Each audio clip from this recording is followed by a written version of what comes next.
radio for the masses. Headline edition, July 8, 1947. The Army Air Forces has announced that a flying disc has been found and is now in the possession of the Army. If the game is rigged, change the game. Game changer. I occasionally think how quickly our differences worldwide would vanish if we were facing an alien threat from outside this world. This is Fade to Black with your host, Jimmy Church, on the Game Changer Radio Network and KGRA, the Global Radio Alliance. I need your help to get to the year 1985. You're listening to Fade to Black with Jimmy Church on the Game Changer Network.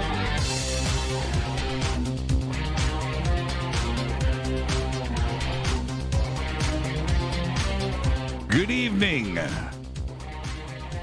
Fade to Black. Bespoke radio for the masses. Yeah, man, it is Thursday, November 19th, 2020. Let's do this.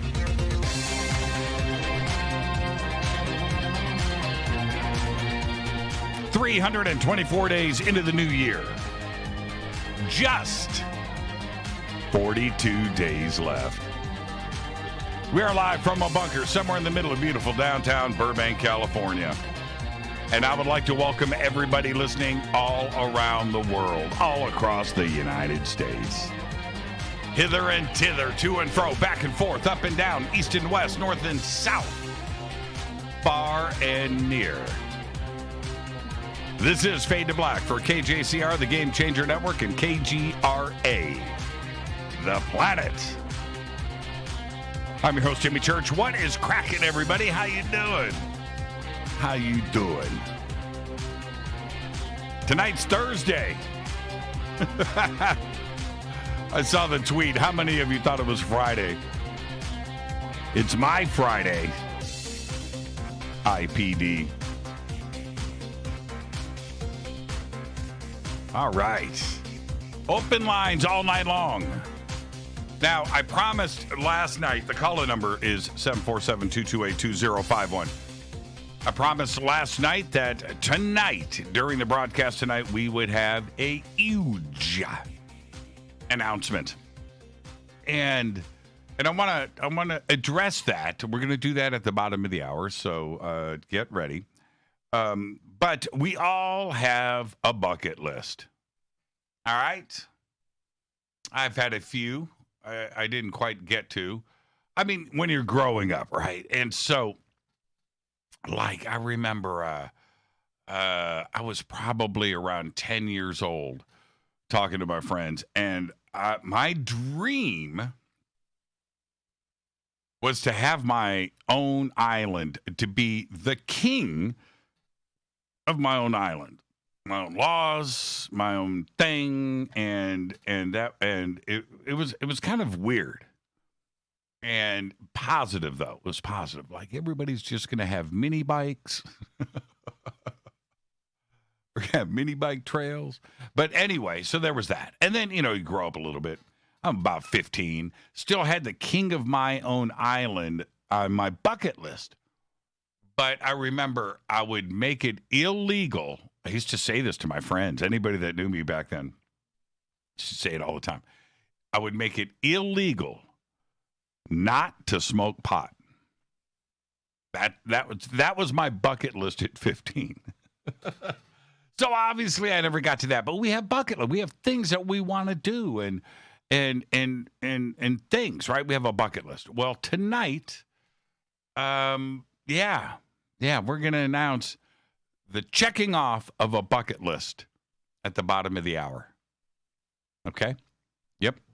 It's going down. So stay tuned for that. I know what you think.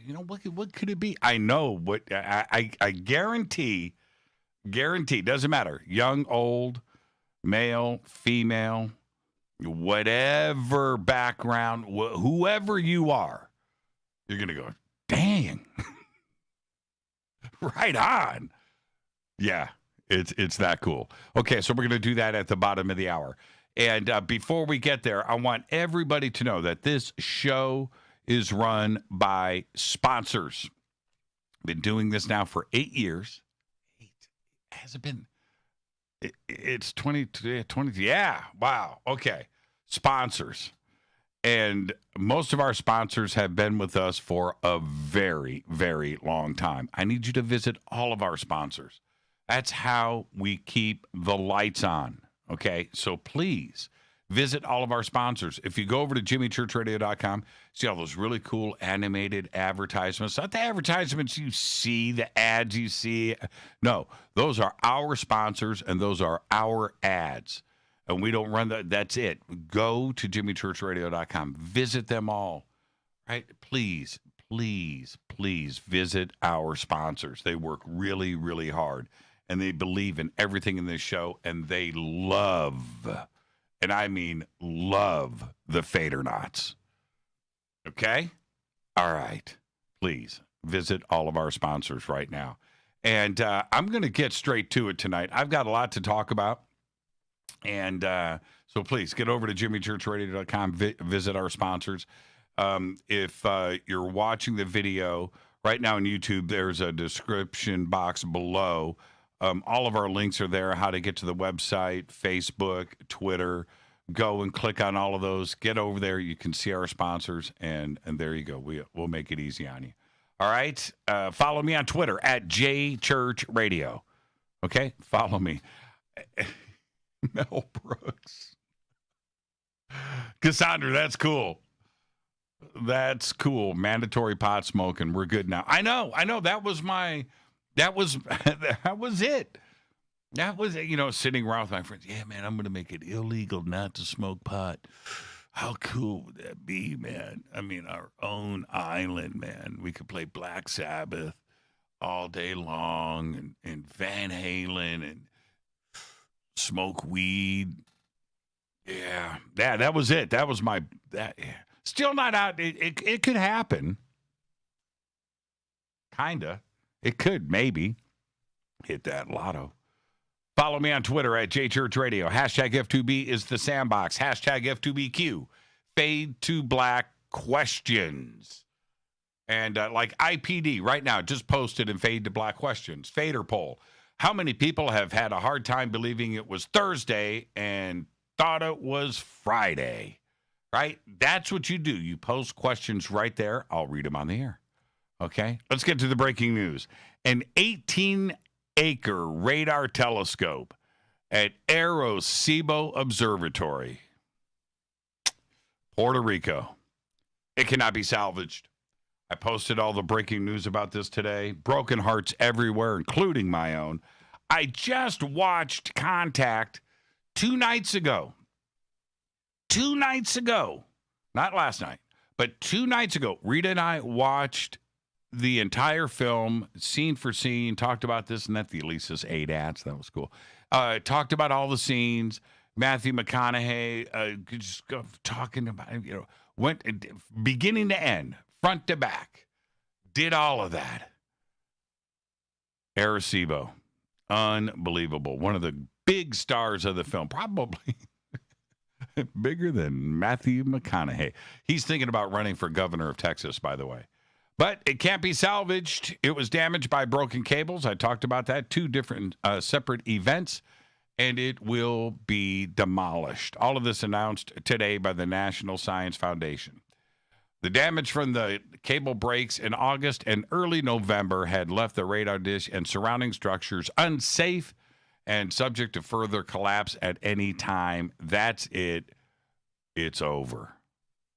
Absolutely incredible. Why don't they just take the center section out, rebuild the dish, and float something up there modern? That's all new, fresh, right? Ah, man. Anyway, totally bummed out about that.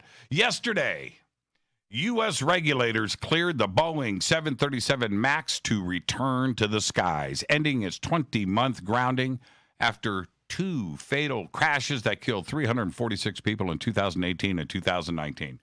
The Federal Aviation Administration said that approval followed an unprecedented level of collaborative independent reviews by aviation authorities from all around the world. In a video that accompanied the announcement, FAA Administrator Stephen Dixon said that he was 100% comfortable with having his family fly in the jet. Dixon piloted test flights during the approval process. To win federal approval, Boeing made changes to the maneuvering characteristics augmentation system. And, one of these days you're going to tune into the show. I'm going to be wearing glasses. I'm fighting it. See, back here, it's clear. The closer I get right back here, crystal. The anti-stall system that activated improperly in the Lion Air and Ethiopian Airlines crashes. Now, they said, a few airlines said, hey, you don't want to fly on a 737? We'll accommodate you. We'll get you on other equipment. We'll see how that goes. Massimo Giannulli reported to prison to begin his 5-month sentence on Thursday, earlier today, for his role in the college admissions scandal. Now, the fashion designer and the husband of Full House actress Lori Loughlin reported to federal prison in Lompoc near Santa Barbara, California. He's expected to serve his full sentence, 5 months. Hard time at a federal club fed. His time behind bars overlaps with his wife's, who began her 2-month stay behind bars October 30th at a facility in Dublin, California. I don't know anything about Lompoc. I don't know anything about that federal. But a 5-month stint in and out. I'm gonna say that's minimum security, and he's gonna be all right. Do you think your passwords are secure and unique? Do you? Of course you do.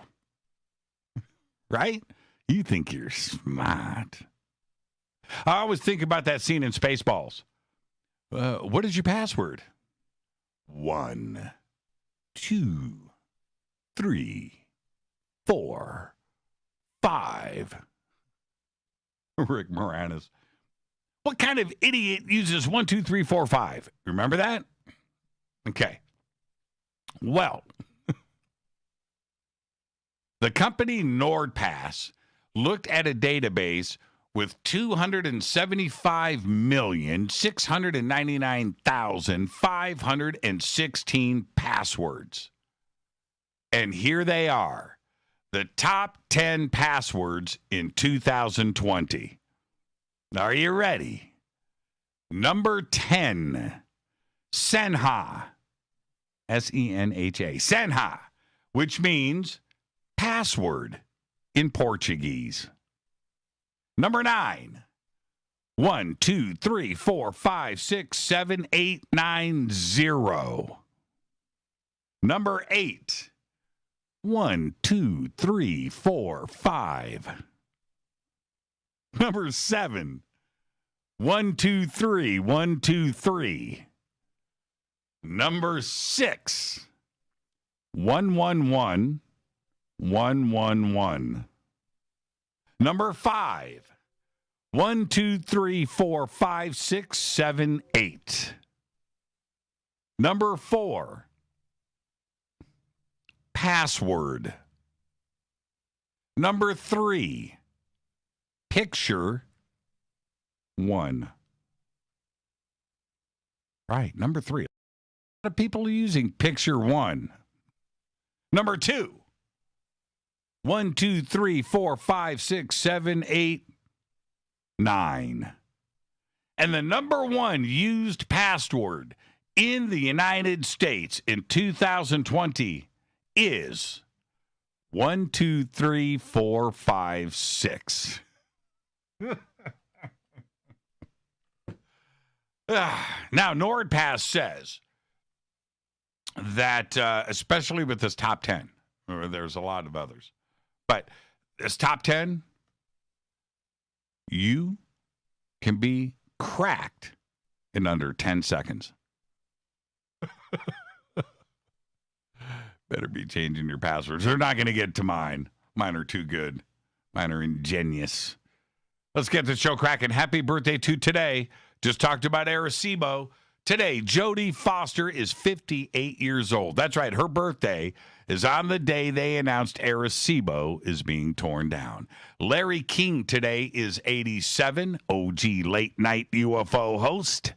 Meg Ryan today is 59. Is she still married to Johnny Cougar? Did they split? Are they still together? Drummer Matt Sorum today, 60. Who's he playing with? Somebody post up. Let me know. I want answers to those two questions. Meg Ryan, Johnny Cougar. Are they still together? Number 2, who is Matt Sorum playing drums for today, 2020? I want to know. Our dead guy's birthday today is Joe Hunter. 1927 to 2007, died at the age of 79, band leader of and the original OG funk brother of Motown Records. When Berry Gordy needed his Motown house band, it was Joe Hunter who he called first. The Funk Brothers played backup on most of the classic Motown recordings. Joe's piano work was integral to parts of songs like Martha and the Vandellas' Heat Wave and Come Get These Memories, and Marvin Gaye's Pride and Joy. When musician and historian Alan Stutzky set out to find all of the Funk Brothers back in the 1980s, he found Joe playing for tips at the Troy, Michigan Marriott Hotel. After the documentary film Standing in the Shadows of Motown, which I've seen many times, that was released in 2002. The Funk Brothers soundtrack album won 2 Grammy Awards in 2003. Happy birthday, Joe Hunter. On this day in history, 2003, an arrest warrant is issued for Michael Jackson. In fact, this day in 2003 was the second bad November 19th in a row for Michael Jackson, who had caught on camera dangling his infant son from a hotel balcony in Berlin, Germany, exactly 1 year earlier to the day in 2002. Fader fact. This is a good one. You ready? Fader fact. In 1996, Chung Shea-Kyung, a Hong Kong gangsta, kidnapped the child of Asia's richest man, Li Ka-shing, and actually got paid $130 million in ransom cash. He got away with it. And later, he telephoned Shing and asked for advice on how to invest the money. And that is your Fader Fact. Tonight, Fadernight. Open lines all night long. All night long. 747-228-2051. And at the bottom of the hour, Ronnie McMullen is going to join us from Life Change Tea. We're going to do that big announcement. Bucket list. Get ready. Let me hit this River Moon coffee. Ever read Valis? Yes, by Philip K. Dick. Yep, I have read Valis. I've also seen the movie. The movie's not that bad. I mean, it's low budget, but pretty good. Pretty good. All right, I swear on all that is holy that RT News and The Onion are equals in comedy. Here's the funny thing. There are people right now who actually believe some Onion stuff to be real, and they fall for it. Cool. I get it. And then you have those who think RT, Russia Today, RT is legit. But RT, you see, is belly-busting humor on the highest order, and everyone at RT knows that the joke is on the masses. RT is playing the game. I'm serious. Forget about CNN. Forget about Fox News. Forget about BBC. Total amateurs. Go and get your RT fix on right now. Who knew that Russia could have its own state-owned comedy store? Seriously. It's hilarious. And all I have to say is, well played, Vladimir. Now, I remember about 4 years ago, I had Richard Dolan on the show, and we were talking about fake news. And he said, at that time, he said, Jimmy, he said, hey, RT was and is one of the media outlets that are closer to the truth. That's where I go for my news. They're closer than anyone else. And the irony is, at that time, he wasn't wrong. I found myself doing the same thing. That's right, because I go through all of the news of the day. It's my job. I check my sources, and I'm vetting everything that I'm going to report on each night. I confirm. I do. And back then, when everything was out of control, RT was one of the places I would turn when confirming stories. I did. I would go. And, how crazy is that? Things were really that bad. Now, today, RT has been labeled a state actor and agent that is owned by Russia to handle their propaganda throughout the world. They do their best to hide the image. But yeah, that label is accurate. So today, I go to RT not for vetting as a source for confirmation of facts, but I go there to have a good laugh. Everything is so easy to see through. Every article and opinion piece is written with total sarcasm, tongue-in-cheek, right? Serious comedic chops. And everything is simple. You just laugh. They know who their audience is. They are focused on the lowest common denominator, who may believe in what they are presenting. They don't care about anyone who may actually have a brain. That's not what they're focused on. They are not concerned with it, and they know this. They are total professionals at the PSYOP. It's what Russia does and always has. Case in point, today I was over at RT to get my laugh on. And there was this article with this headline, and I've got it here, by the way. I'm going to post it up during the break for everybody to see so you know exactly what I'm talking about. I'm not making this up. And the headline read, Tehran adds aircraft carrier warship to Iran's Navy amid rising tensions with Washington. That's the headline. And then underneath the headline is a picture embedded in the article of some cool-looking ship, man, space-age stuff, Star Wars. And to anyone reading the article, you're like, holy crap, right? And then RT starts off the article with, Iran has bolstered its Navy with the introduction of a new warship capable of carrying aircraft, drones, helicopters, and missiles. I was like, okay, now you have my attention. So me being me, someone who will actually do some research, I find the name of the new ship and I look it up. All of this happened today. And there it is. It's not the space-aged image in the article, but an old derelict freighter with a fresh paint job on it that has a helipad painted on its deck. Right? I'm like, what is that? I can't believe it. But seriously, you can't make this stuff up. Now, RT had the same access to the same press releases I was reading this morning. All of them with the 150-meter used boat with fresh paint, right? Plenty of images to publish. RT could have done that, but RT decided to have some fun and mess with everyone's mind. And all of this is done with intention. Now, here's the thing. If The Onion had run the same article, but with the actual pictures of this SS Minnow freighter and its helipad, everyone would have laughed out loud, assuming that it was satire. That's not an aircraft carrier.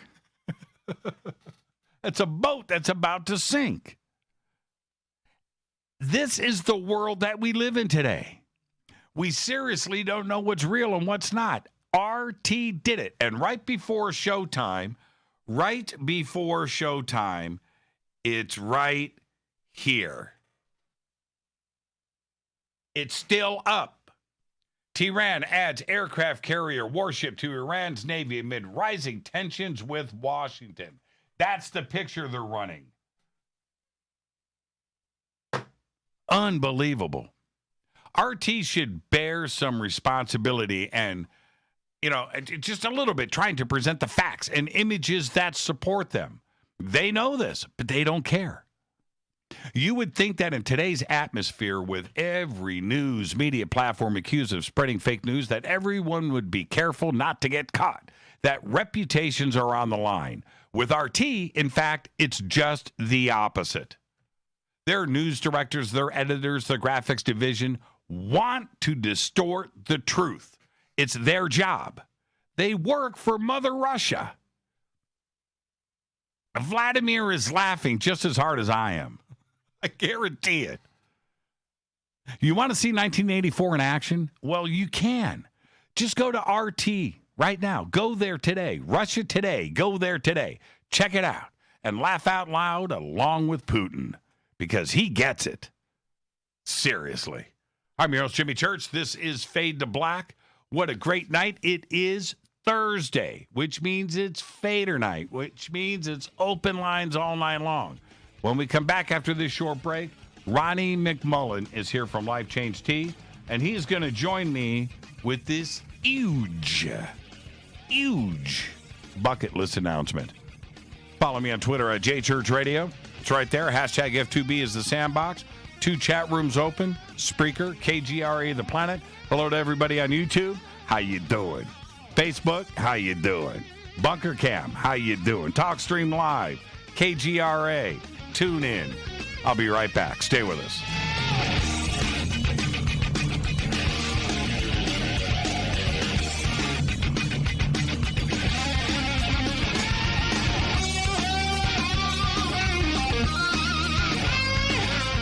This is Nicole Church, daughter of you-know-who, and you're listening to Fade to Black on JimmyChurchRadio.com and the Game Changer Network.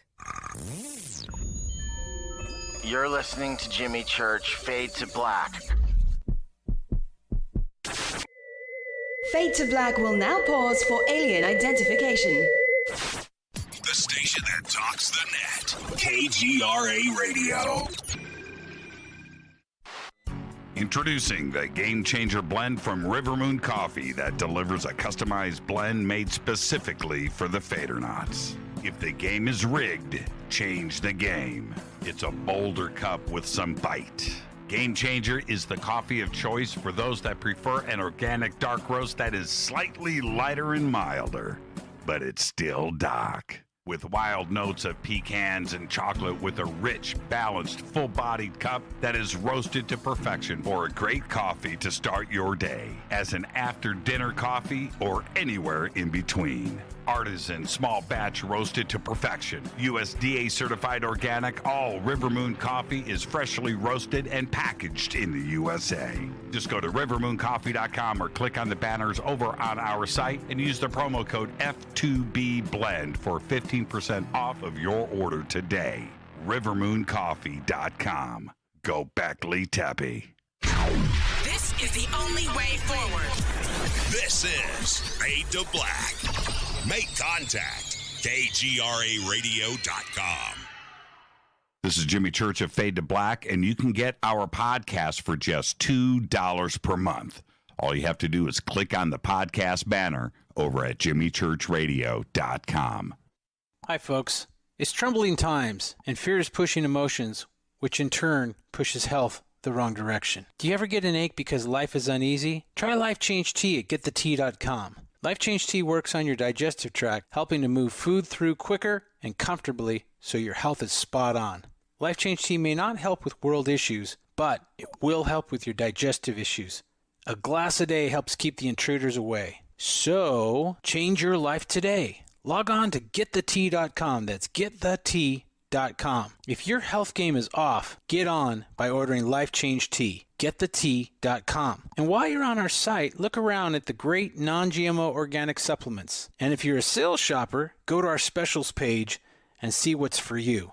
I've been drinking the tea for 12 years, and I'm sure glad for its health benefits. Again, that's getthetea.com. Getthetea.com. The tea that makes you go. Permanent industrial glue impossible to remove? Not anymore, because Handyman Formula by D-Bond is a patented chemical adhesive remover. It's used in the building and home maintenance industry, but now it's available for your home use, for your DIY projects. Unglue stickers, silicone rubber, labels, price tags, flex tape, weather stripping, carpet glue, wood glue, liquid nails, even 3M 5200. And it dissolves graffiti. Yeah, graffiti. Handyman Formula by D-Bond works, and it's safe to use on most surfaces. No need to call a professional. Don't get out the pliers and blowtorch. Just apply a little Handyman Formula by D-Bond and wait 90 seconds, then quickly and easily pull the items apart.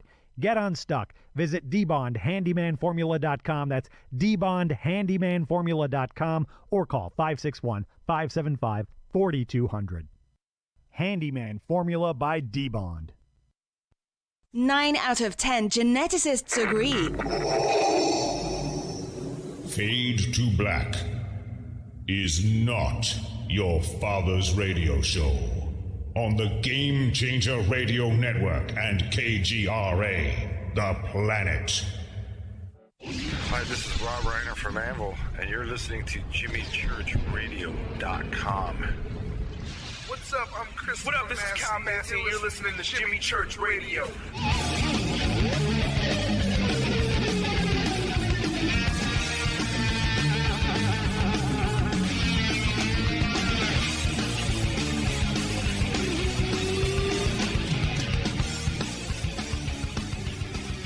All right, welcome back. Fade to Black. I am your host, Jimmy Church. Tonight, Thursday night, Fadernight. Open lines all night long.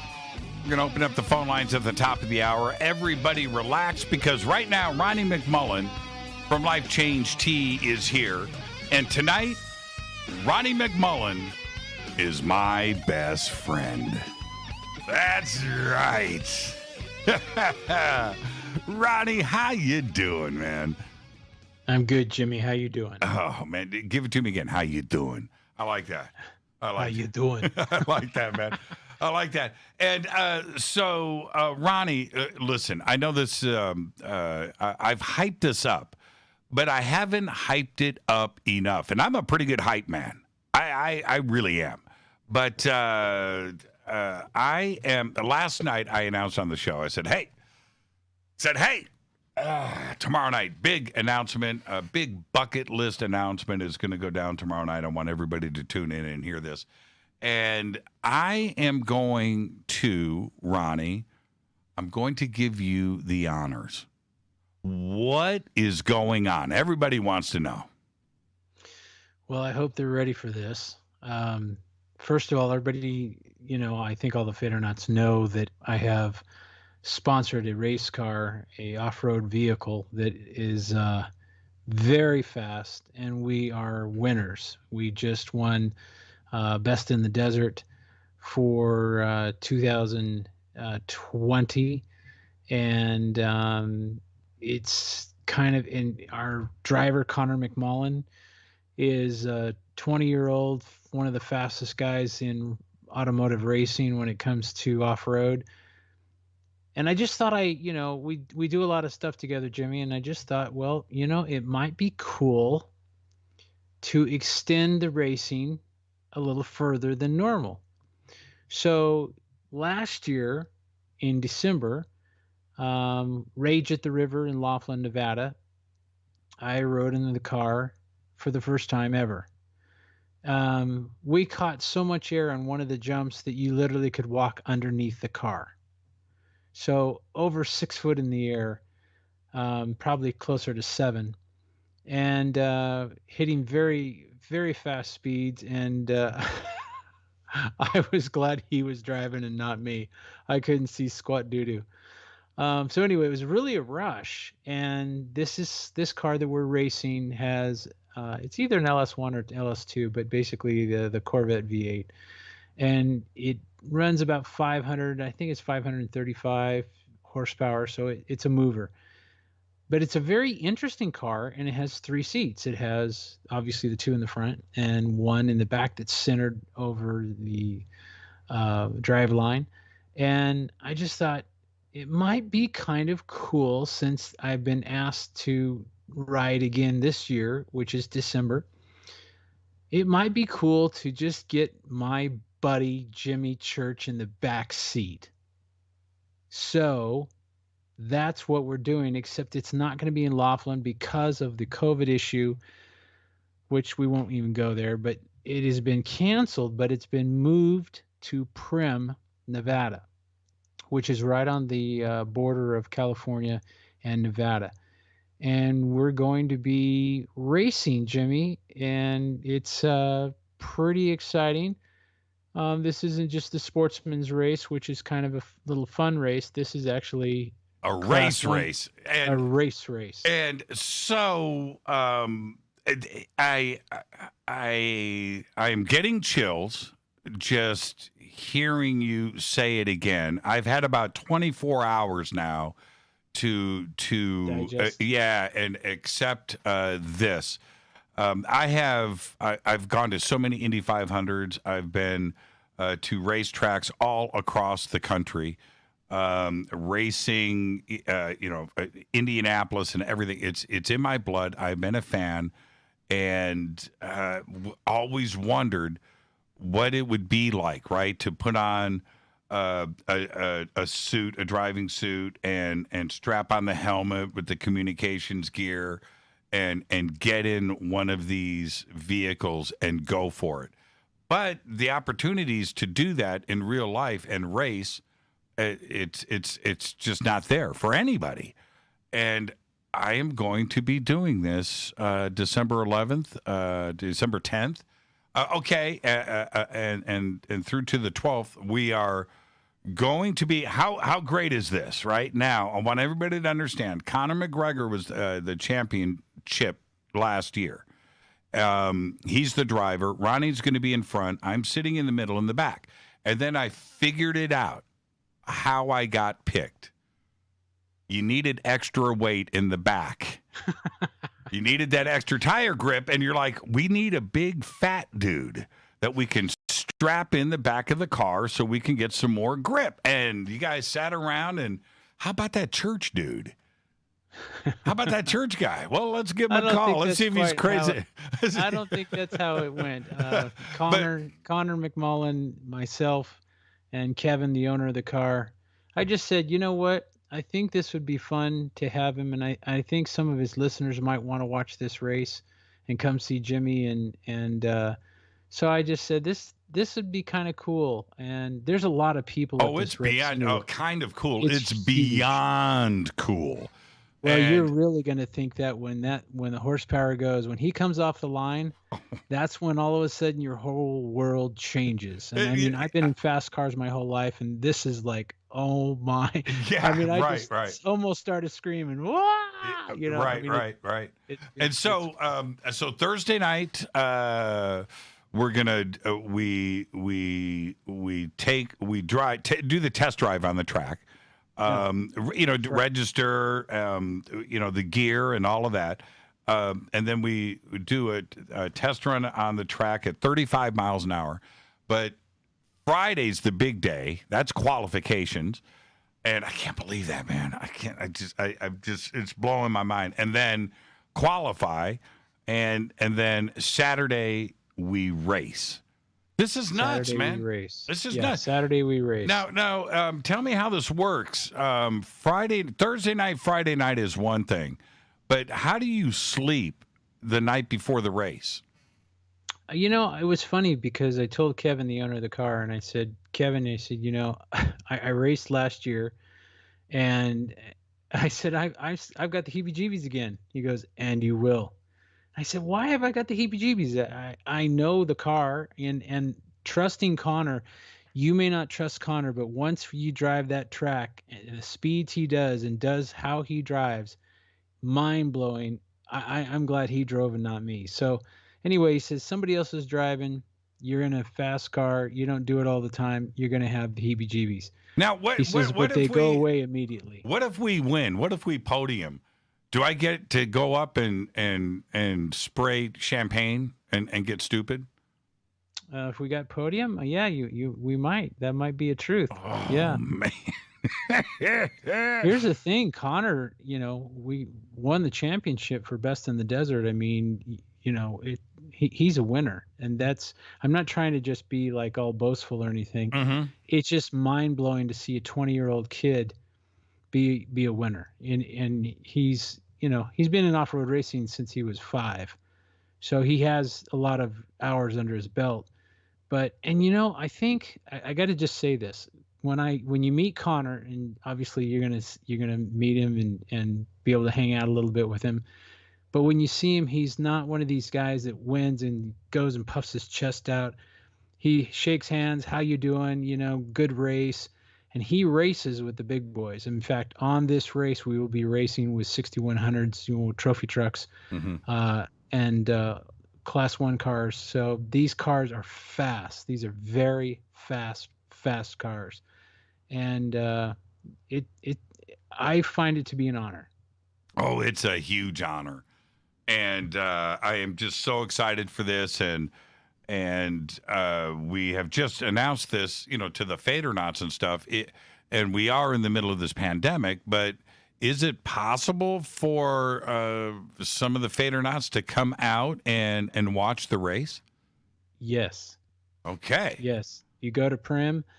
The Prim Casino, I think, still got some rooms, so you'd want to get it going because it's December 11th, 12th, 13th. Right. So we're going to be meet Thursday night. We'll be basically doing the registration. Friday morning, we do qualifying, and then we run the track at 35 miles an hour, the whole track, so you see what the track is all about. And then Saturday morning, rock and roll, baby. It's jet propulsion. Man. And Thank you. Is a get the T car. So it is the T that makes you go. I've got my throats locked up. It's such an honor.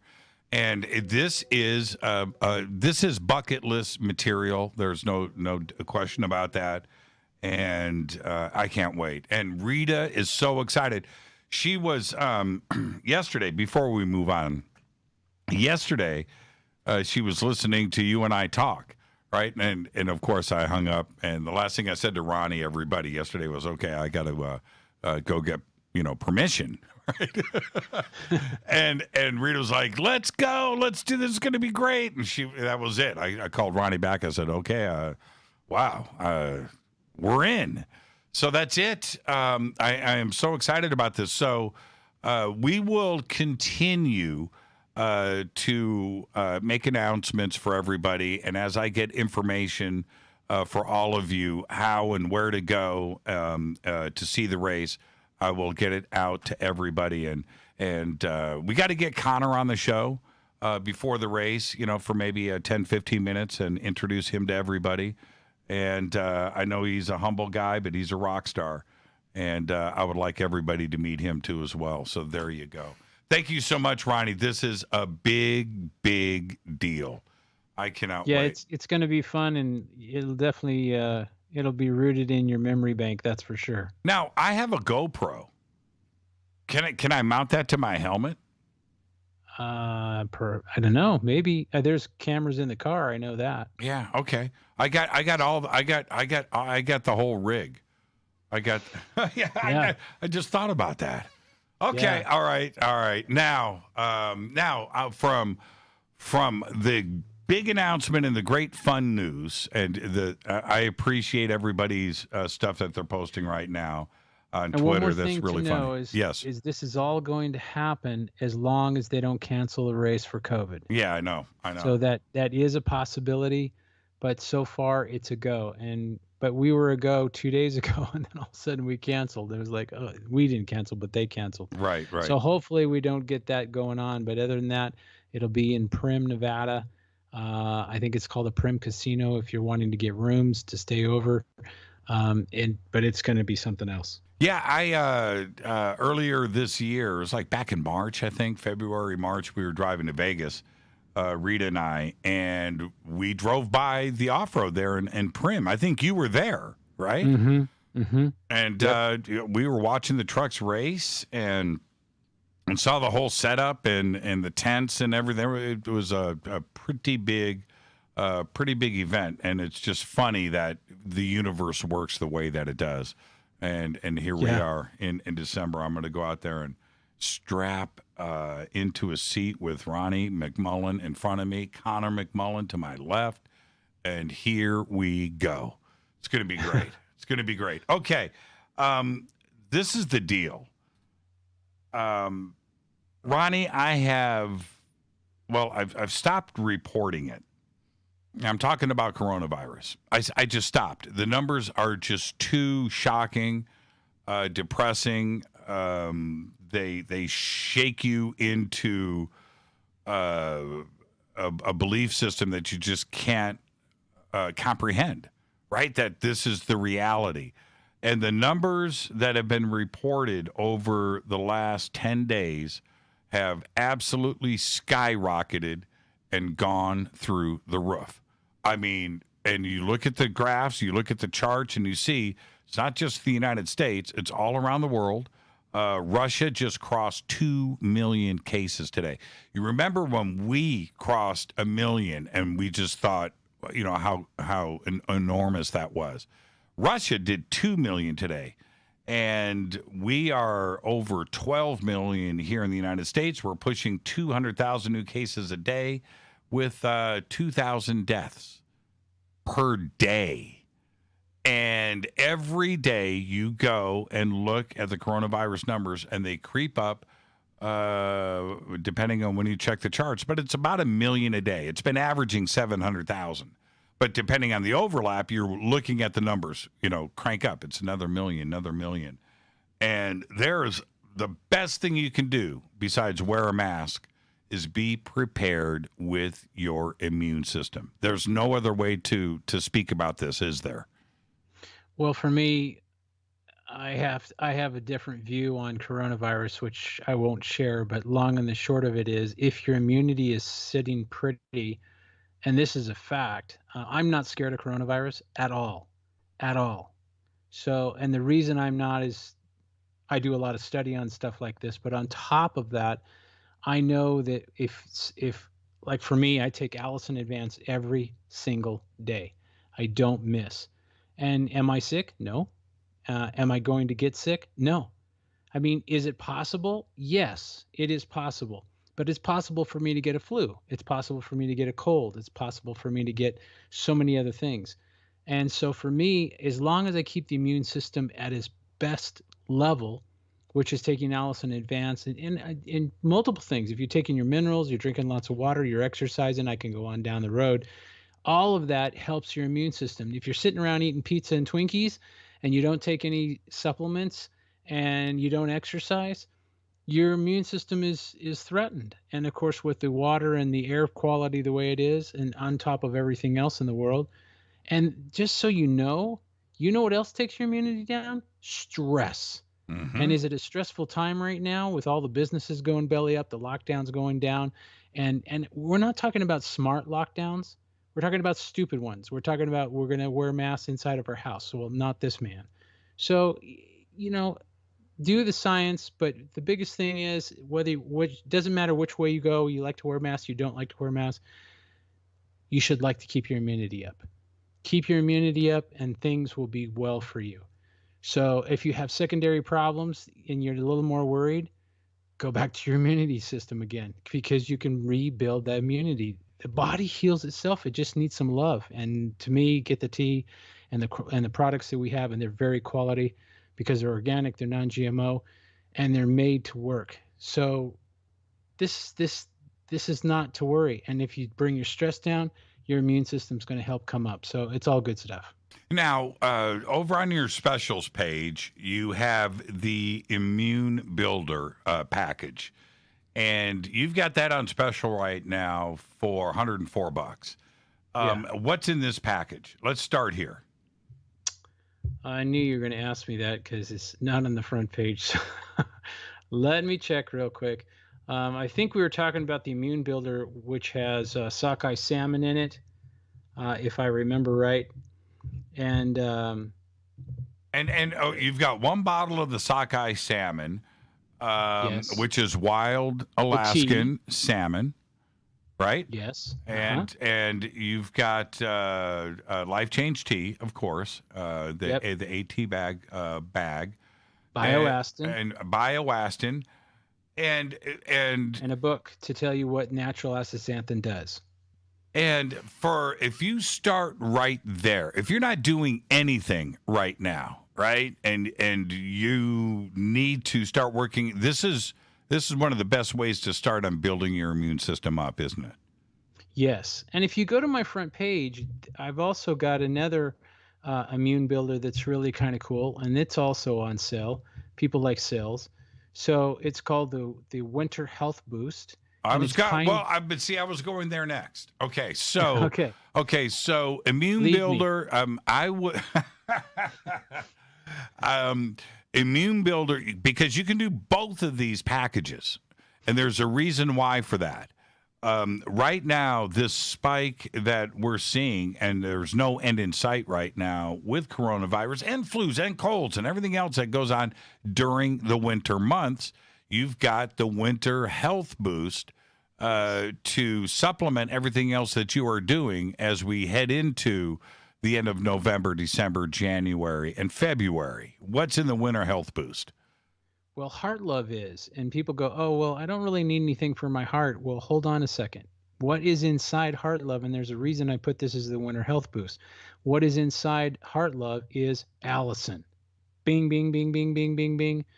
Allison is huge, because the Allison that sits in Heart Love is worth about 25 cloves of garlic. The Allison that sits in Allison Advance is about 35, 40 cloves per pill. So it's a powerful extract, and this is what's going to keep your blood pressure, supports your blood pressure, supports your cardiovascular, and it builds your immune. Now, then you got pine bark extract, which, again, here we go. The pine trees, there's pine trees that are thousands of years old. Hello, gives you an idea of the DNA inside of pine bark. So this pine bark is powerful for cardiovascular. And when you've got your cardiovascular going on, you're building your immune. You're cooking like Betty Crocker. So long and the short of it is, this is also good for your eyes. This is also good for immune system. And then, of course, Life Change Tea is always good for immune, because you're cleaning all the garbage out of your body. And that you don't want garbage sitting in your body. Just imagine taking a piece of meat, putting it on a table, and leaving it there for 4 or 5 days. What do you got? You got problems. You got bacteria. You got all kinds of stuff. This is the same thing when we try to digest a piece of meat. It leaves things behind. So you want to take the tea, and it's, if people, we call people and say, what'd you think of that tea? And they go, I thought it was going to taste bad. It tastes really good. I like it. I really like it. Well, guess what? It doesn't taste bad, and it does the work. Herbs don't need to be told what to do. They do it. And what's funny is, I find this interesting. We always tell people, if you're taking medicine, if you're taking pharmaceuticals, drink the tea 2 hours before or 2 hours after. Why? Because those herbs that are in Life Change Tea say, we have an intruder. We need to take him out. And it flushes it out of your body. So if you leave it 2 hours one way or the other, then guess what? It'll leave it in the body. But it doesn't take out, say, vitamin C. It doesn't take out pine bark. It doesn't take out supplements, because it knows it's good for you. But if it's some kind of pharmaceutical, because they're synthetic, it says there's an intruder. So that gives you an idea how powerful herbs are. Yeah, and before the show tonight, this is a couple hours ago, I felt like a drill sergeant, right? But I'm with my family, and I'm talking about coronavirus numbers. They are concerned about the curfew that's about to go down here in California and Los Angeles. And they're upset about that. And I'm walking back. Are you taking your vitamins? Everybody stay on top of your vitamins. Are you doing your supplements? You got to stay on top of your supplements. We've got this, and this. We're doing this every single day. That's it. And I need to, nobody's fallen off the program, Ronnie, but I'm a dad. I want to make sure, right? I'm now, these numbers are at a point where I don't care about the conspiracy theories. Is it real? Is it not? It's this, it's that. You know what? I don't care. The numbers tell me that I don't want my family getting sick, right? I don't want to get sick. I don't want my family sick. I don't want anybody else. Take your supplements. That's it. Well, I look at Take it your this supplements. way. No coronavirus. There's still going to be viruses, and there's still going to be flus and colds. So do you want that? Do you want to miss work from that? That's right. No, Do you want don't. to sneeze and cough and feel like crap for a week or two or Right. 3 days? No. Right. So if you have your immune system up, you can kind of skip all that. Ronnie, thank you so much. And I know everything's on the specials page right there. But if you're a Fadernight, what do you do for the Fadernauts? Fadernauts get free shipping, but here's the kicker. We don't want to tell them about Black Friday. That we don't want to tell them that probably one of the biggest sales of the year is going to be on Black Friday, and they maybe would probably serve them well to go to our website on Black Friday. So we need to keep that under our hat, Jimmy. We just, the Fadernauts are sharp, and they're gonna get it, but we got to be careful not to tell them too early that Friday is going to be a one hopping sale. And when is Black Friday next week? A week from tomorrow? It's next Friday? Yeah, can you believe it? The turkeys are roasting next Thursday. Oh my gosh. Well, all I know is I'm guitar shopping. I'm just saying, this is how I let Rita know. I do it on the air. She's listening right now, and I do it on the air in front of everybody, and that way I'm a little more in the safe zone. So that's what I'm going to be doing next Friday. Thank you so much, Ronnie. Enjoy your weekend, my friend. And how does gentlemen and ladies, start your engines? I can't wait. You're gonna. I can hardly wait for your scream. I'm going to.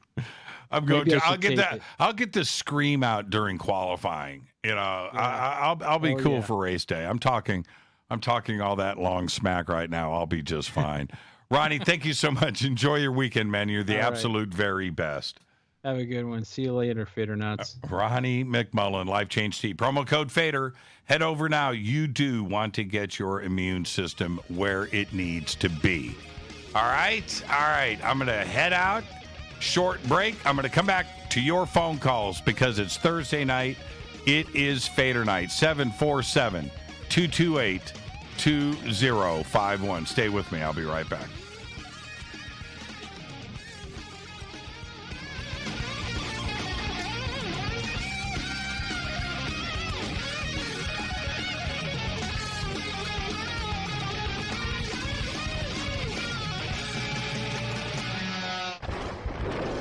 This is Fade to Black with Jimmy Church on the Game Changer Radio Network and KGRA, the Global Radio Alliance.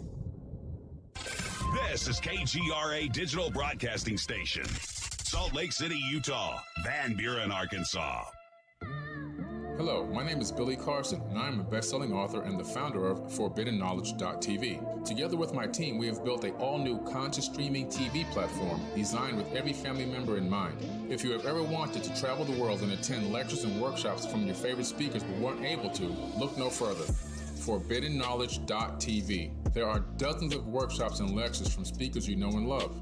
We have also included amazing categories to assure that your consciousness is entertained and elevating on a daily basis. Amazing interviews, ancient history, ascension knowledge, wisdom teachings, documentaries, conspiracies, mysteries, health and fitness, conscious cooking, meditations, finance, yoga, and so much more. To start your free trial on any mobile device or computer, surf to ForbiddenKnowledge.tv. That's Forbidden Knowledge with the number 4, ForbiddenKnowledge.tv. Again, visit ForbiddenKnowledge.tv today. Listen, I know, and you know, that you've always wanted your first crystal skull. Or maybe you're a collector just like me, but you just don't know where to go to find the real thing. Then I met Carolyn Ford over at EinsteinTheCrystalSkull.com. Carolyn is the guardian of Einstein, one of the most respected ancient crystal skulls in the world. All of her unique skulls have been imprinted sitting with Einstein in his sacred lodge and are carved from the finest gemstone and materials. Imprinting is the process of receiving the ancient wisdom from the master skull or master computer. Einstein, the ancient crystal skull.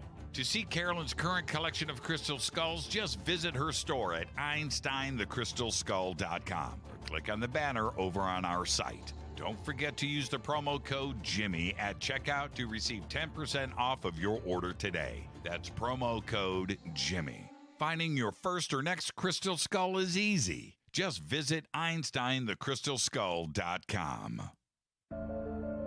When you take the beans from Central America with dashes of Indonesian and African mixed in and then roast it to the dark side of Fade to Black, you create the ultimate brew of fringe. Introducing the Fade to Black blend from River Moon Coffee. Yes, River Moon's darkest customized roast was created for the love of Fade to Black. The alchemy of masterful roasting and smoking the beans is in every sip of this full-bodied, dark Java. I need my coffee dark, deep, with distinct bittersweet chocolate highlights, just like the bunker. Leaning further into the darkness of the roast is Fade to Black blend from River Moon Coffee. Just click on the banner at jimmychurchradio.com and use the promo code F2BBLEND for 15% off of your order today. Go Beckley Teppy. Hello, I'm Katie, and you're listening to my main man, Jimmy Church, on jimmychurchradio.com. Hi, this is Ray Hobbs here, repping the planet, and you're listening to my good friend, Jimmy Church, Fade to Black, on the Game Changer Network and the KGRA Digital Broadcast Station. This is Toby Kebbell. You're listening to jimmychurchradio.com. Don't hurt me, Jimmy. I'm only little. Hey, I'm Adrian Grenier. And this is Ari Gold. We're the Honey Brothers. Yes. We are of the Honey Brothers. Hey, I'm Adrian Grenier. And I'm Ari Gold. We're the Honey Brothers. And you're listening to Jimmy Church. The Revolution. This is Jimmy Church of Fade to Black, and you can become an official Fadernight by just going to our membership section at jimmychurchradio.com. Hello, this is Serena Wright Taylor from Conscious Life Expo, and you're listening to Fade to Black with Jimmy Church, who holds the Lucky Pony record for the best astrological chart since 1963. True story.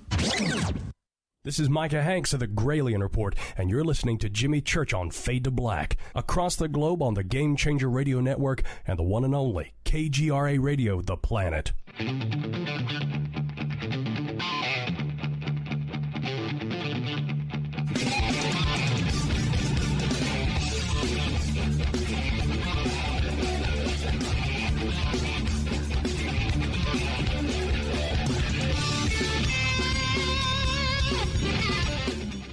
All right, welcome back. Fade to Black. I am your host, Jimmy Church. Thursday night, Fader Night.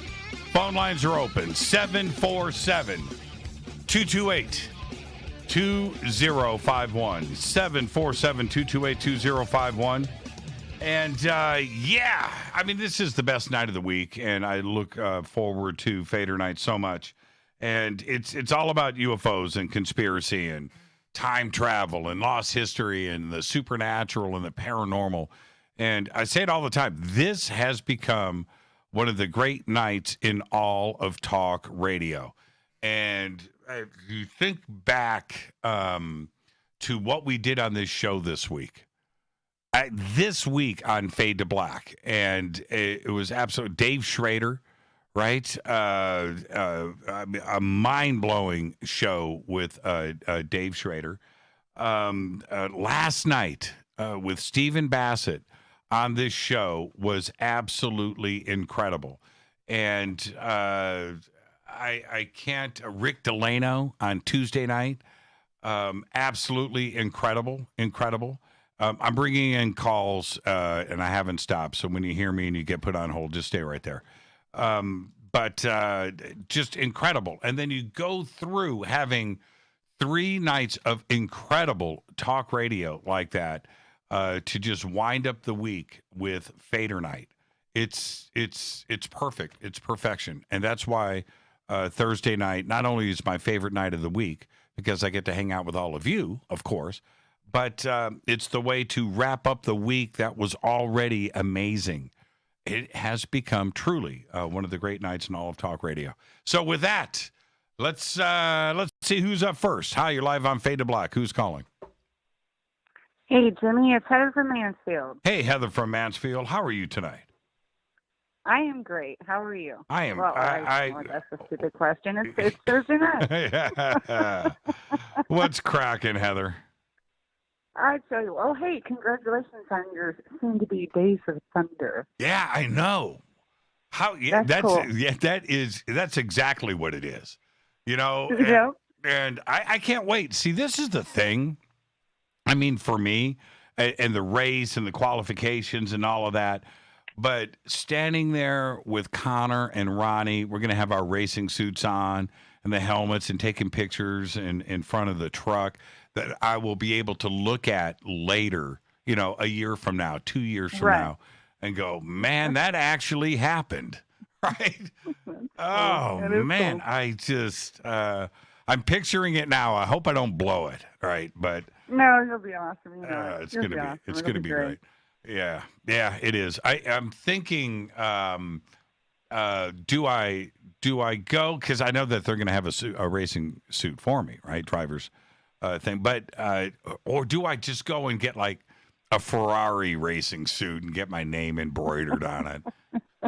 Walk around there like I'm Talladega Nights. Just make your own patch. Yeah. It's all cool. Exactly. And add it to the suit. You show up there with my own helmet. Like a fade to black thing. Yeah, that's what I'm saying. You know? Fade to black. Add it to the. Yeah. Oh man. Yeah. But anyway, I can't believe it. When I said bucket list, I'm not kidding. This is right there. It's especially now with everything going on, to be able to do that right now is even more important. I just can't wait. I just can't wait. Well, and this is weird how the universe runs, right? Because Rita and I were driving to Vegas and we watched the race, right? There outside of Las Vegas. We're watching it and I could see the trucks out in the desert and it was a big crowd, and watching that and I knew that Ronnie was there racing. And we talked about it, and then 6-7 months later, boom! Right? It's weird. It's weird. The universe is trippy. Yeah. All right, what's on your mind tonight, Heather? It's funny. I wasn't even planning on calling in. I was having a bit of insomnia. I got to work usually in the morning, so I don't call in unless I have the weekend off. But couldn't sleep, and part of it was because of your last two shows. My mind ends up racing when I lay in bed at night, trying to put together the last two shows. And it's funny because they both kind of correlated, even though they were on separate subjects. Mm-hmm. I mean, I gotta say, I will say this much: the physics one. I was just glued to my phone, just like, oh my God, I can't get enough of this. I never heard a perspective in that way where all of the things that I had been studying and fascinated by, on one hand, based on his perspective, were not considered science. Because he's right. You cannot prove them. No.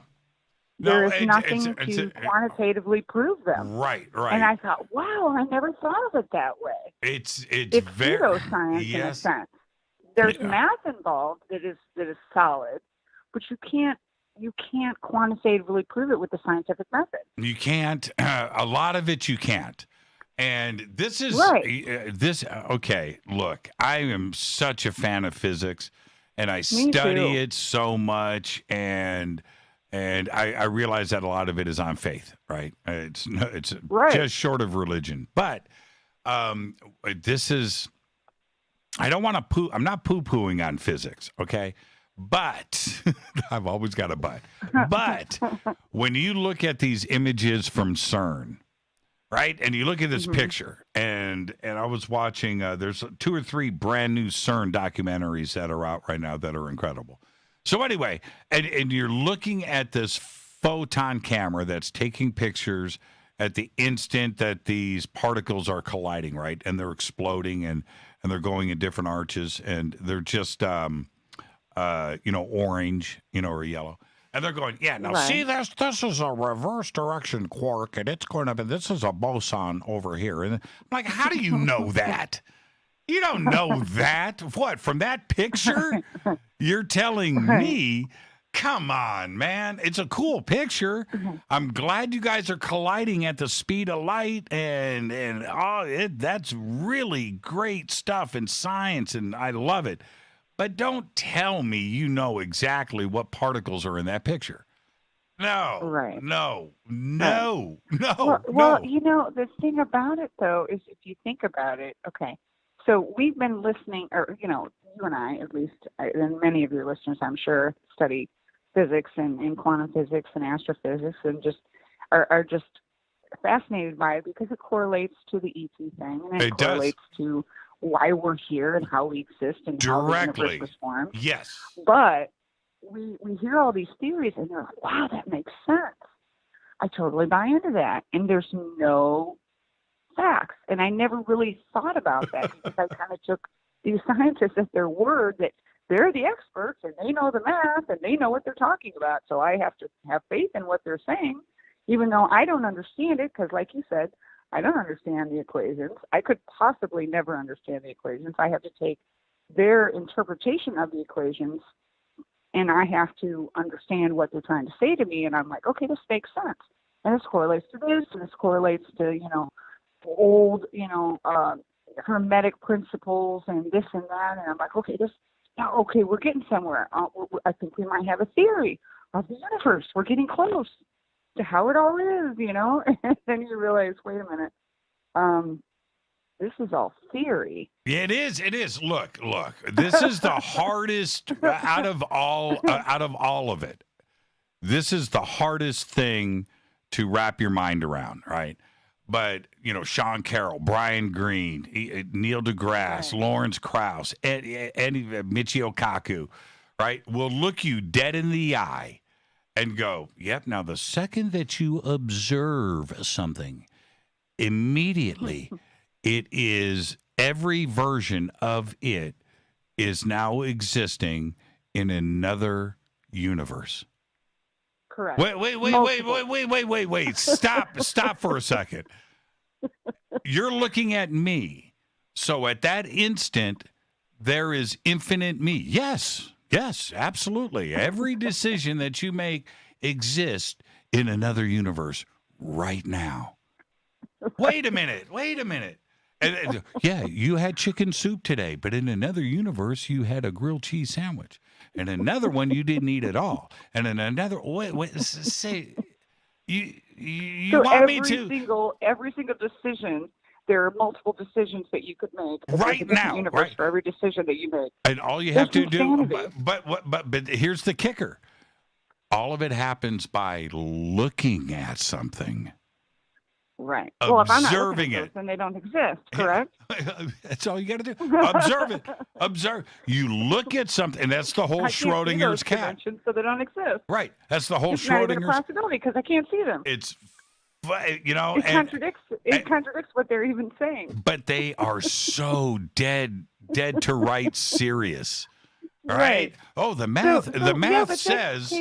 But then you take that into consideration, and then you take last night's show into consideration. And, I would never poo-poo on any guest, so that's not what I'm doing by disagreeing. But so then we have last night where it's a totally different vibe, but it's the same concept in the sense that it's like, well, this is my, he made it very clear that this was his perspective, and he, would happily change his perspective if he had any proof otherwise. You're talking about Stephen Bassett. That. Yes, last night. Yeah. Right. So then last night he goes into this whole disclosure thing, and it's kind of the same concept where it's like, okay, well, he gives this timeline and all the players involved and, who wants to position themselves to be the disclosure president, and that they're all doing this for the common good of man and to help us along and all that.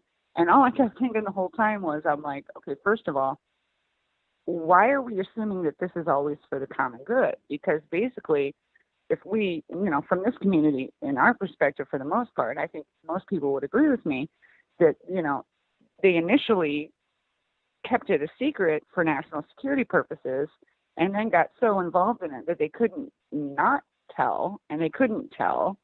And so, I'm not going to go into that. This phone call would be way too long. But the point being is that I just think there's ulterior motives in terms of disclosure, and everyone in the back of their minds, at least I think a lot of people were thinking on last night's show, was that I don't think that's the motive. I think more of it's there's something coming that's inevitable that they have to disclose, and they're trying to figure out a way to do it without it being too overwhelming, instead of it having it being for the positive, like these people just really want to help us and give us the truth.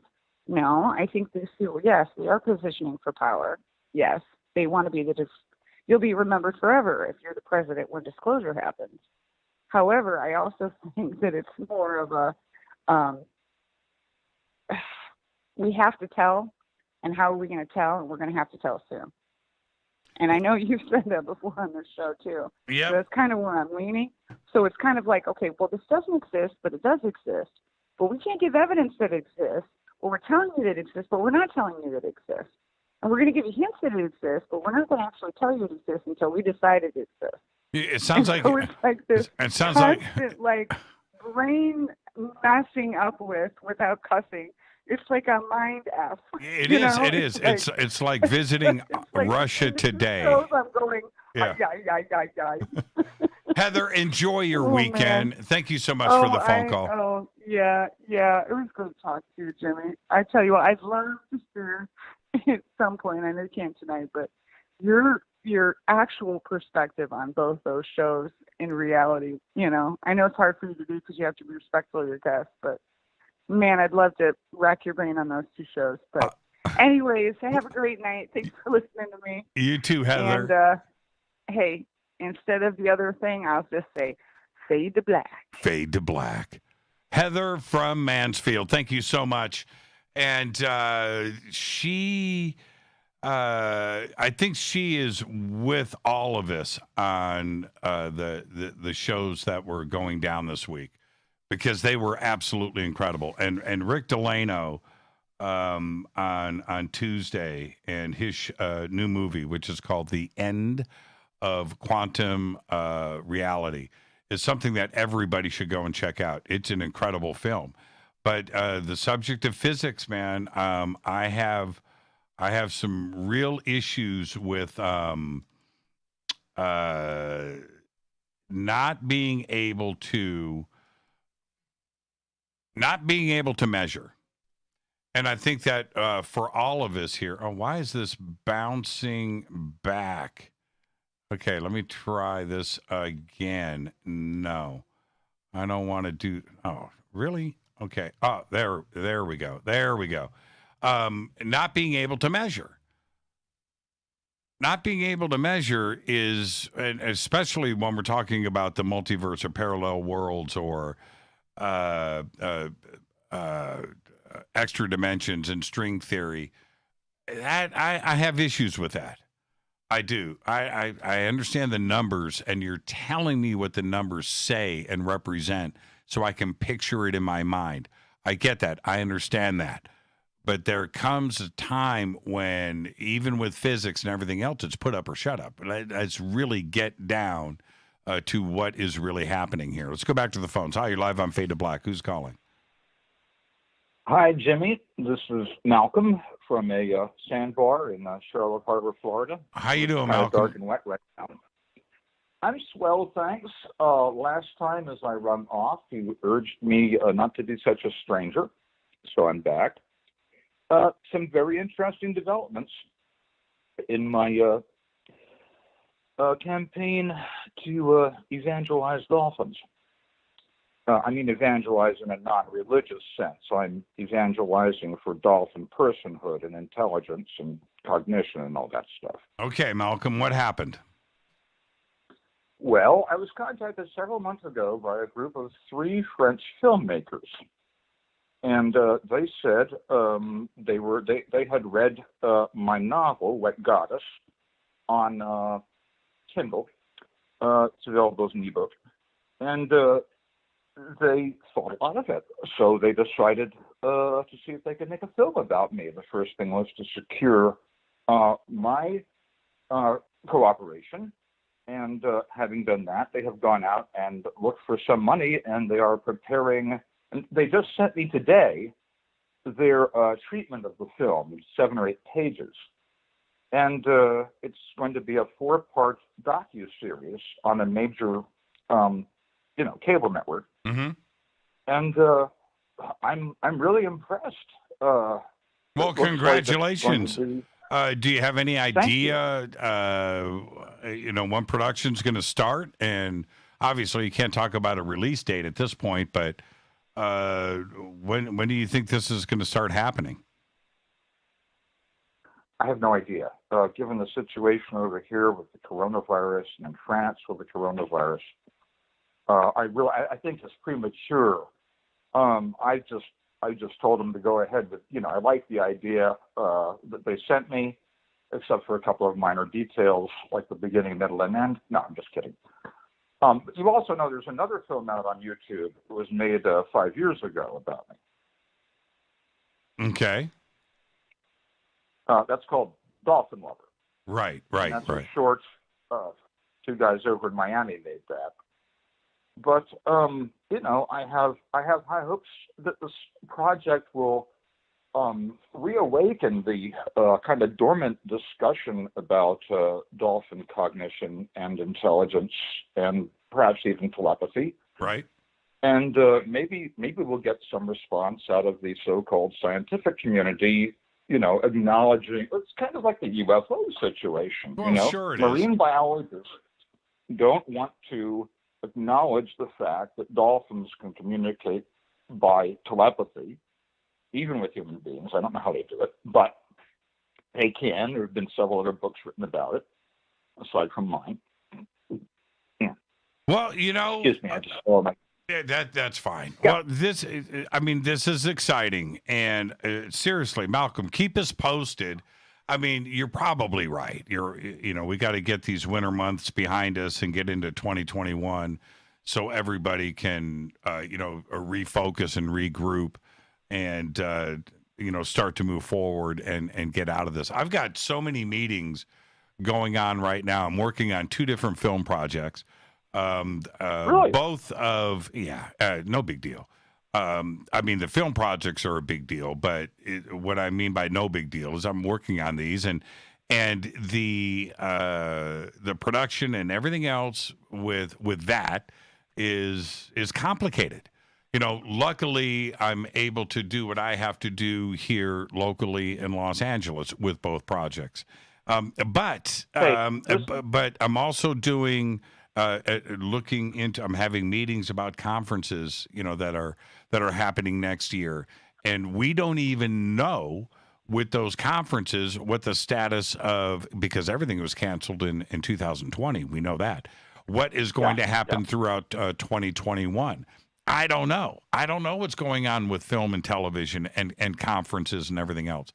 Luckily, we are able to work on the show because we do everything ourselves, right? We don't have to have coronavirus conditions met and everything else. Like we just did. Now, these conferences, is there going to be testing? What's going to happen at the door?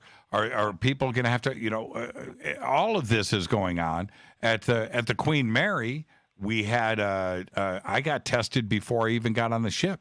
And I had to go through all of that. And so, so you're just like me, you're probably going to have to wait and get through the winter months. But if you get this together, I would say that a 4-part documentary makes sense. I think it's too much information to pack into one.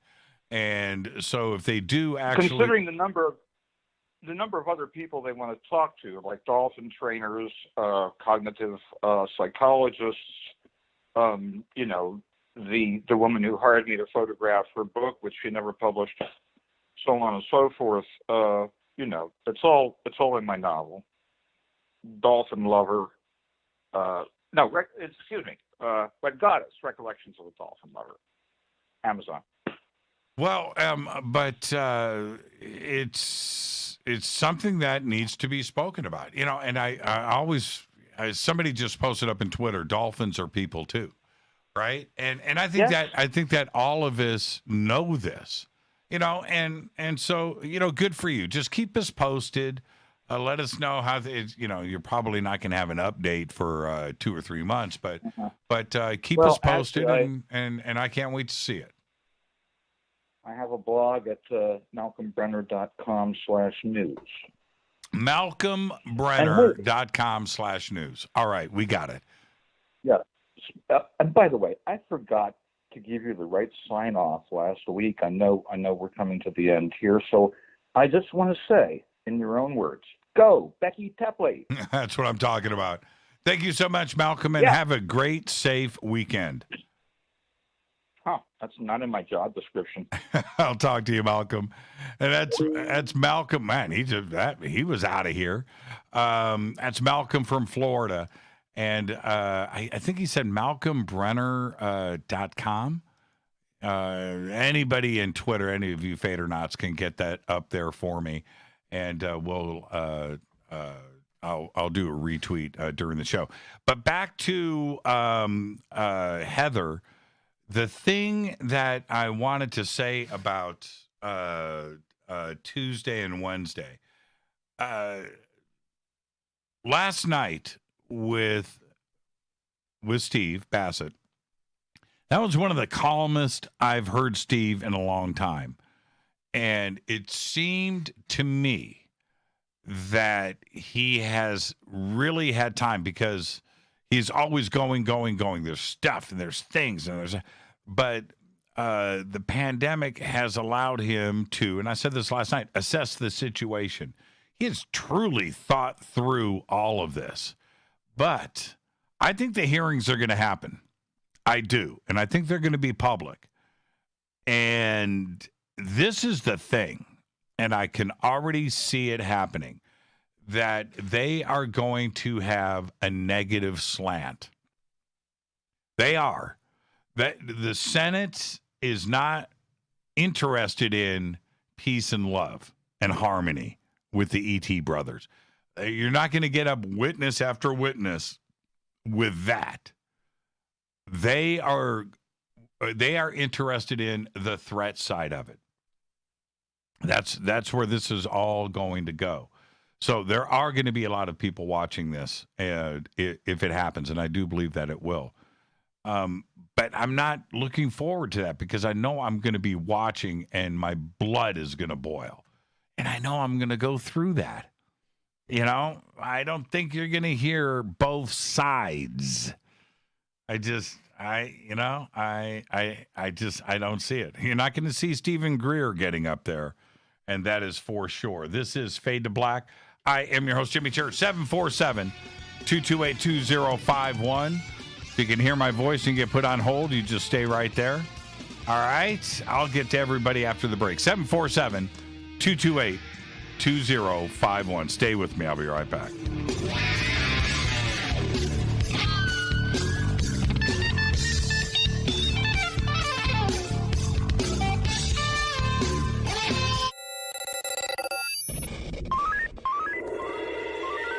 Way out here, we listen to Jimmy Church.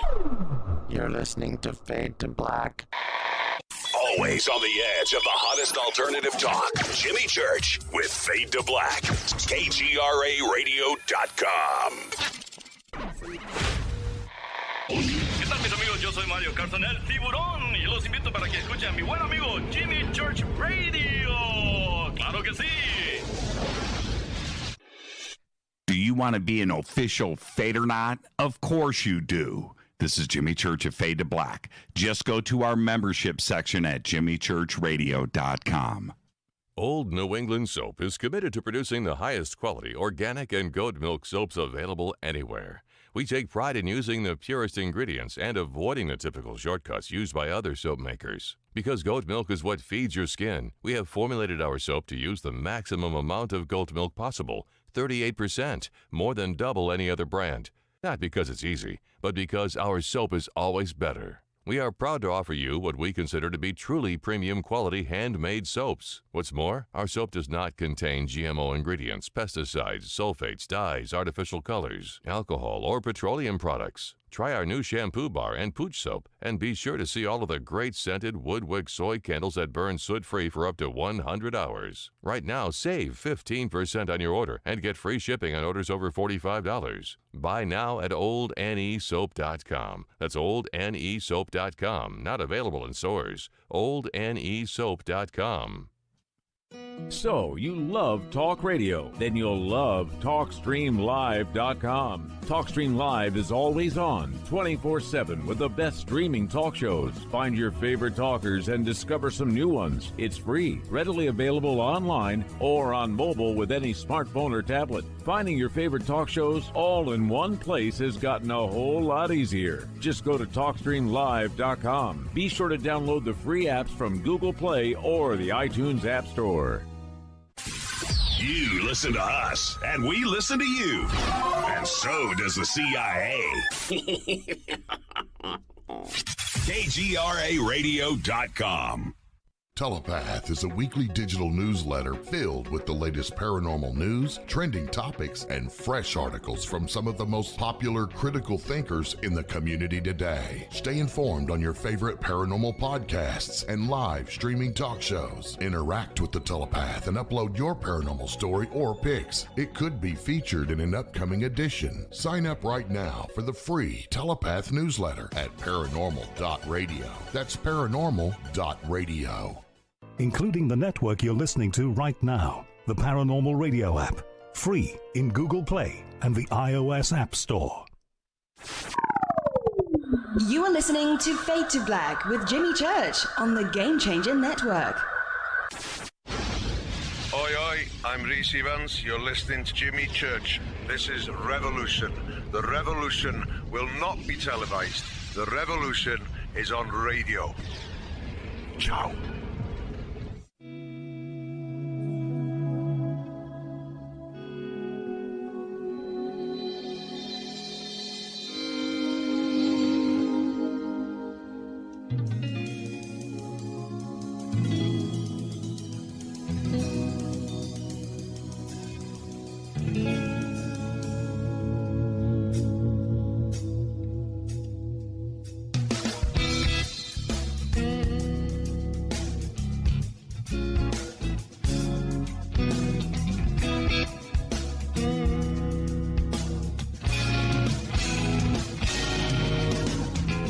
All right, welcome back. Fade to Black. I'm your host, Jimmy Church. Thursday night, Fadernight, 747-228-2051.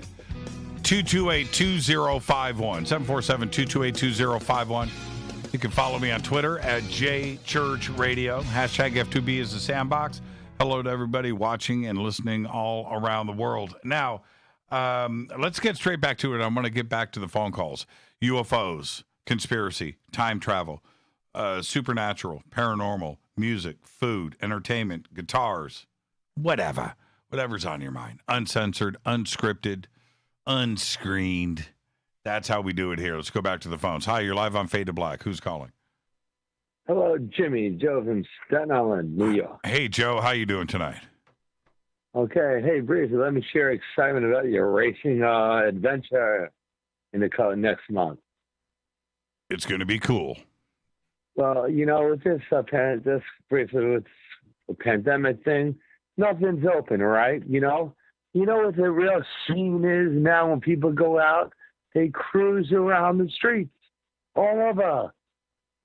Yeah. It's like you got there's this main drag called Highland Boulevard, and it's an open spaces down to the southern area of Staten Island where there's like no lights, and it's all like deserted and woods. And oh man, it's just when you take that highway. I got a 1988 Ford Tempo I got from a friend of my brother's. Had it for 11 years. This thing he must have souped it up. And I did a little painting on it. It was like a little 1969 Circa hot rod. Everybody loves it. They don't even know who I am, but they love the car.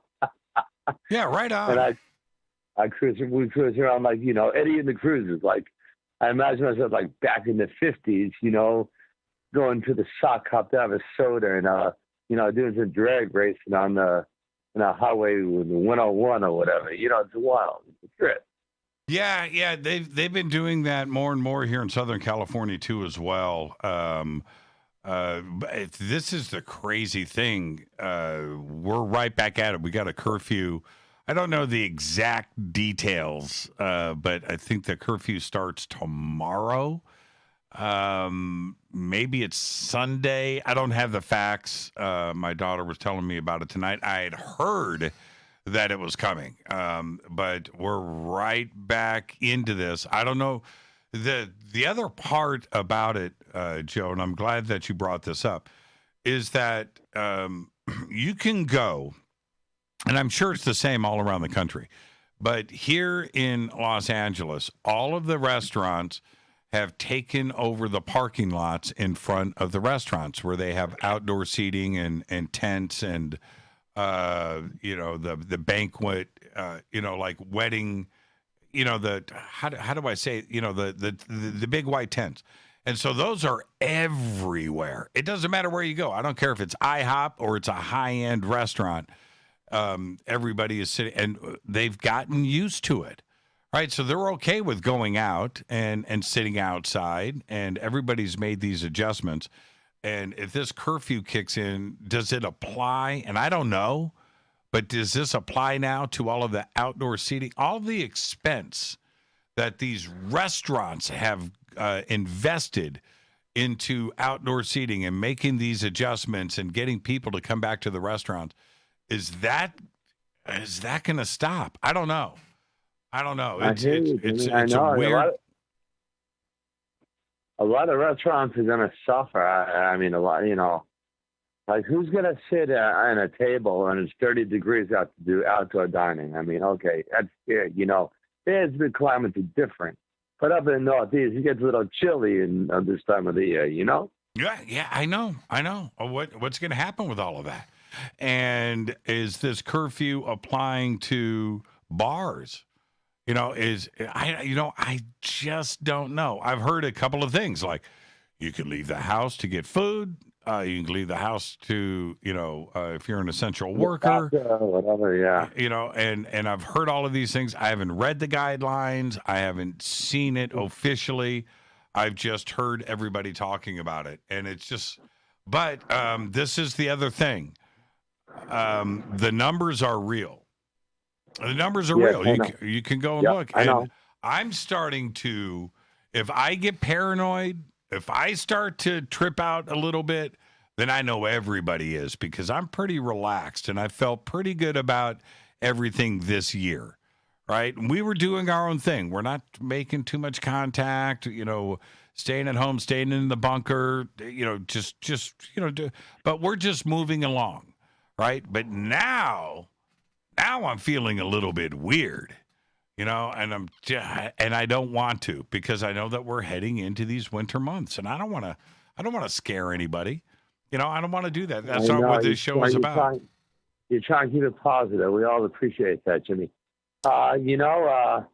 Have you seen? Well, let me ask you this: have you seen American Horror Story? Have you checked that out? I believe so. Yeah. But just a quick comment. Here on this side of the country, in New York, they got a color code. I don't know about that. But we go from yellow. Yeah, we have the same thing. Gray. Yeah, we have the same thing. We have it here. That's very military, incidentally, by the way. When I used to, Joe, let me just say this. At one point, we are going to need some real stuff to go down. And I'm talking about, it just may be a mask requirement across the country. I don't know. But if we are going into the winter months. Mm-hmm. We're going into the winter months, and we were warned about this. And you look at these numbers, and I know what's going on in Southern California, man. I mean, the hospitals are packed, and we're only in November. News. I'm writing a book. I'm writing a narrative of all this. Oh, you gonna publish it? March. Well, I'm gonna wait after this thing is over, if we all live to tell the tale. But from March, with my kind of spiritual thing that, I'm into, the Jewish thing, we keep records, the bards, we keep the records. So I like to, what do you say, make a journal, Yeah. But I started getting blank pieces of paper, like the white copy paper. Mm-hmm. I'm in my volume. I got this website with the statistics, and I take the statistics and, whatever, like weird thoughts, observations, or trials or dramas that I've went through, and facts about what's going on, different restrictions, and the riots and things. It's all handwritten, like back in the old days, not typed, but handwritten, right, with passion, Well, publish it. I check volume. Well, when publish it gets over. Yeah, when publish it gets over, Jim. I looked back at the Spanish flu. And if you know about that, it came in 3 waves, incidentally. It lasted for 2.5 years. And most people don't know that, Joe. Hey, listen, I got to get to some other phone calls. Thank you so much. Write the book. Keep me posted, my friend. You got it, brother. Take care and have a good one, all right? Yeah, you too, Joe. Be safe and fade to black. And I asked Joe if he has seen American Horror Story. Season 8. If you haven't seen it, check out Season 8 of American Horror Story. And it's pretty cool. But it's I'll give you the outside version of it, right? The overall flavor. Go check it out. By the way, Ryan Murphy, the creator of the show, I was talking to Rita about this last night. Ryan Murphy, he's done a lot of different things, but Ryan Murphy and I went to high school together at Warren Central High School in Indianapolis, and he was 2 years behind me, but nonetheless, Ryan Murphy, the creator of this, the way that he wrote Season 8. Now, I haven't watched any of American Horror Story, but I saw what Season 8 was about. It's called Apocalypse, and I wanted to check it out. So the opening episode, episode 1 of Season 8, is a nuclear war, and it happens in all the major cities around the world, boom, boom, boom, boom, boom, and they're coming and grabbing people with perfect DNA, hauling them away to keep civilization moving forward, right? And they got like an hour to do this. That's the setup for the season. All right? Now, what happens after that? And the view of the world outside, it's pretty crazy and damned entertaining. But I will say this. It's for adults. Don't want your kids in the room. All right? For a lot of different reasons. But it's pretty entertaining. Pretty well done. Ryan Murphy knocked it out of the park. I can't speak for the rest of American Horror Story. Haven't seen it. But Season 8, The Apocalypse. Check it out. Let's go back to the phones. Hi, you're live on Fade to Black. Who's calling? Hi, Jimmy. It's Donna. Hi, Donna. How are you? Oh, I'm hanging in there. They got us off work because our factories got some cases. So, Oh, man. I'm kind of in quarantine city right now. You're in quarantine city? Are you still getting paid? Yeah. Okay. I'm using some of my vacation time. I have over 100 hours. Oh, okay. All right. I had a feeling that should keep them. Yeah, vacation time for the apocalypse. But yeah. I saw some, you're in Kentucky. I saw some pictures today posted online of toilet paper shortages in Kentucky. Were those for real? Some of them are old pictures, and people having fun, toilet paper, bread, milk, all that, Well, I really should invest in some stock. Well, Rita, last month, everything's fine here in Southern California last month. This is before everything started to take off. But it was funny. Rita and I were shopping. She goes, well, toilet paper? I said, we got some. Get more. I said, okay. All right. Okay. Do we have paper towels? Yeah, we do. Get more. And and sure enough, It's like crazy. Oh man, but we're good to go. We're good to go. Yeah. We have everything left over from the last pandemic rush. So we have all the Clorox wipes we can handle, right? Cleaning products. Yeah, we're about there too. Yeah. I've got more pasta. Man, we're this whole Boxes of ramen noodles. Got it. Check. Yeah, those square packages, not the styrofoam ones. Oh no, we got both. No, you got to have both. Oh, I don't like those. Oh, you don't like the styrofoam ones? I do. I like the square ones. Yeah, I like the square ones too. And I always have to add protein no matter what I do. So, man, I'd be a millionaire and I'd still eat those things. I know. No, you're absolutely right. Be a millionaire and still eat those things. I love ramen noodles. Nobody's ever going to tell me any different. I love ramen noodles. And I'll put anything in them. I don't care. Bologna, salami, pepperoni, tuna, chicken, beef, ground beef. I don't care. Whatever I got that's ready to go, that gets heated up. That gets added to the ramen noodles. And, man, I just love my ramen noodles. So what else is going on before I let you go?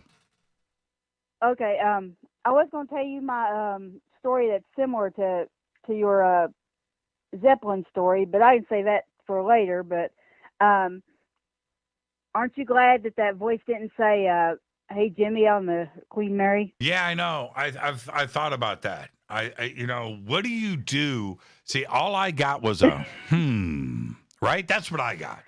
I think that they were checking you out because they like what they saw. I was prepared for for get out. I was prepared. No, I was prepared for that. We've been waiting. We've been waiting. And I read that part where the voice told the priest to get out, and I had nightmares about someone saying to me to get out. So no more scary books before I go to bed. Yeah, I know. I thought about that. I was prepared, but I'm serious, Donna. When the way that I'm describing it to everybody is how it happened. It was not imagination. It was not. I believe you. It was out there. We heard it. It was like, what?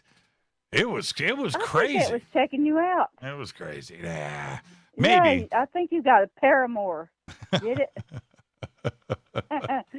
I'm playing with you. Donna, have a great weekend. Thank you so much. All right, you too. I'll talk to you. Be safe and fade to black. And I'm going to say this, and I mean it too. Heather and Donna, two of the smartest Fadernauts. Right there. Let's go back to the phones. Hi, you're live on Fade to Black. Who's calling? Well, first there's Donna, then there's Debbie. This is Debbie. How are you? Deb. You said Debbie. You said Debbie. Well, it's Deb. With Fade to Black, it's Deb. We got to stick to tradition here. Why? Okay? Does your family call you Debbie? You know what? When I get together with most of my family, my cousin Theron is married. His wife is named Debbie. And that's where I came up with the expression, the other white meat. Because when we're together, she's Debbie and I'm Deb. So I'm used to being called Deb now. Okay. All right. And you originally dubbed me Deb. Right. Did you hear that Dave Schrader had his 5th grandbaby on Tuesday? No, he did? Wow. Yep. Boy or girl? Boy. Boy. And he named it, and he tweeted, and I forgot the name, but it was a cool name, so you guys can look it up. Everything healthy? Everything good? Everybody happy? Yeah. Do you see pictures? No. I got the news because I was listening to his podcast last night from Tuesday. And then it was last night's podcast after your show. And then he was talking about yesterday, so he meant Tuesday. So right after he interviewed with you on Monday, the next day the baby came in. See, this is the thing. Schrader's 35 years old. He's got 35 kids.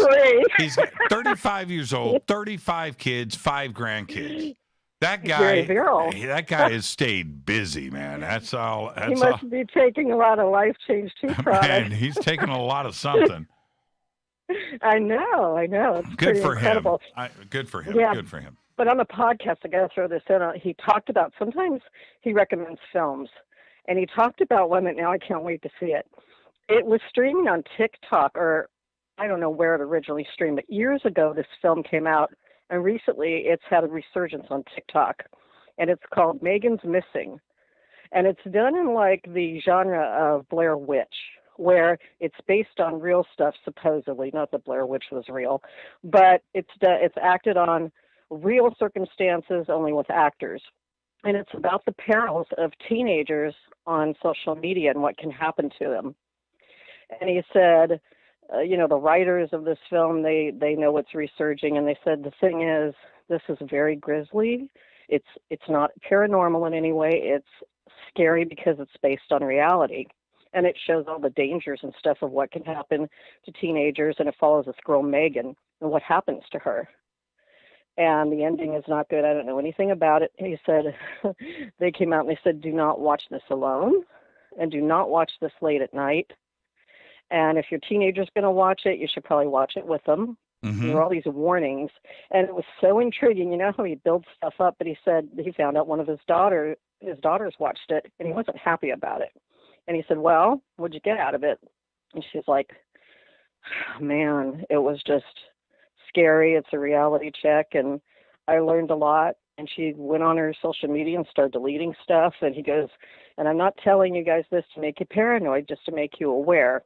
Kind of like, what David Paulides does with the missing 411. Just be aware of the dangers out there because they're real. You have to,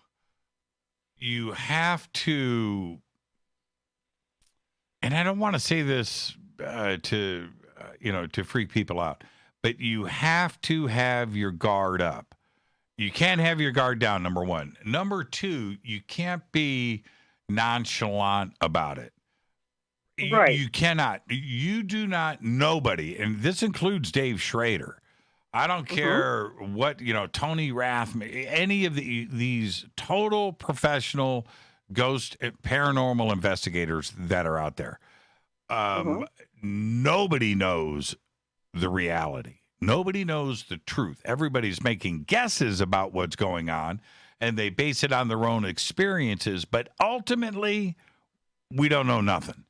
And so if you go into this, whether it's with a Ouija board or you got a K2 meter and you want to go investigate a graveyard, or you want to investigate a prison, or you want to go out into the woods and go and chase down Bigfoot, whatever it is, nobody knows the reality of these situations. And if you go into this with a doofus attitude, you don't know what you're going to make contact with, and you don't know what their intentions are. You may run into the nicest of fairies that grant you wishes, and you have the most wonderful life. Okay, that's a possibility. Or you can meet the opposite, right? And that fairy's got fangs. You can't just go into this with your guard down. What happened to me? Benevolent? Sure, nothing happened, nothing crazy. But that doesn't mean I now know it all, and I can just go and do these things. No. Be smart about it. Be really, really smart. Like you said, you dipped your toe. Now you're open to going on a few investigations with Dave. He has all this experience, so you're definitely in good hands. But I think that you're always, you in particular, I think you're very aware of your surroundings. You are cautious. You don't really have any solid beliefs because you're open to learning. And the minute you're not open, you can't learn anymore. So I give you credit for all that, and that's how we try to, follow in that idea. So, yeah, we can't wait to see you go on some more investigations. So that would be awesome. You and Dave going on some ghost hunts, man. Yeah. We got a few different things in the works right now, and I'm very excited about some of the things that will be coming up. And I can't say any more than that. I know. But what do you? What are you more excited about, ghost hunting or race car driving? Or not driving, but, being part of that. Well, it's such a bucket list thing. I mean, it's just like... But if you could only pick one, to do, which one would you pick? Oh, I'm going race car. Are you kidding? Okay. Okay, so you can go to the ISS space station, or you can go ghost hunting with Zach Bagans.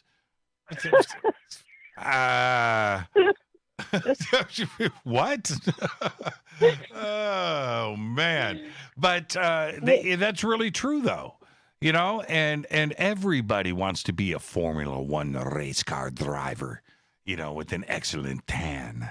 Everybody wants to be that. And for me, in my own little weird way, I'm not driving the car, or in this case, a truck. I'm not driving the truck, but I am racing. And to really wiggle my way into something like that, where I'm in the right place at the right time to get invited to go and do that, you go and do it. You go and do it. You don't pass go. You don't do anything. You go straight to it, and you just don't play around. And I'm really, really looking forward to it. I mean, I can't believe it. It's like somebody pinched me. This is a very, very cool opportunity. And you know how it happened? No, I was just going to ask you because I missed the first 2 minutes, and I know Queen Mary opened up to you because of COVID, and I didn't know if this did or not. It happened because of you. It happened because of the Fadernauts. Oh, it happened because of the support from this audience. That's how it happened. Support Ronnie, so, Look, without the Fadernauts, what? I'm getting invited to go and race? No.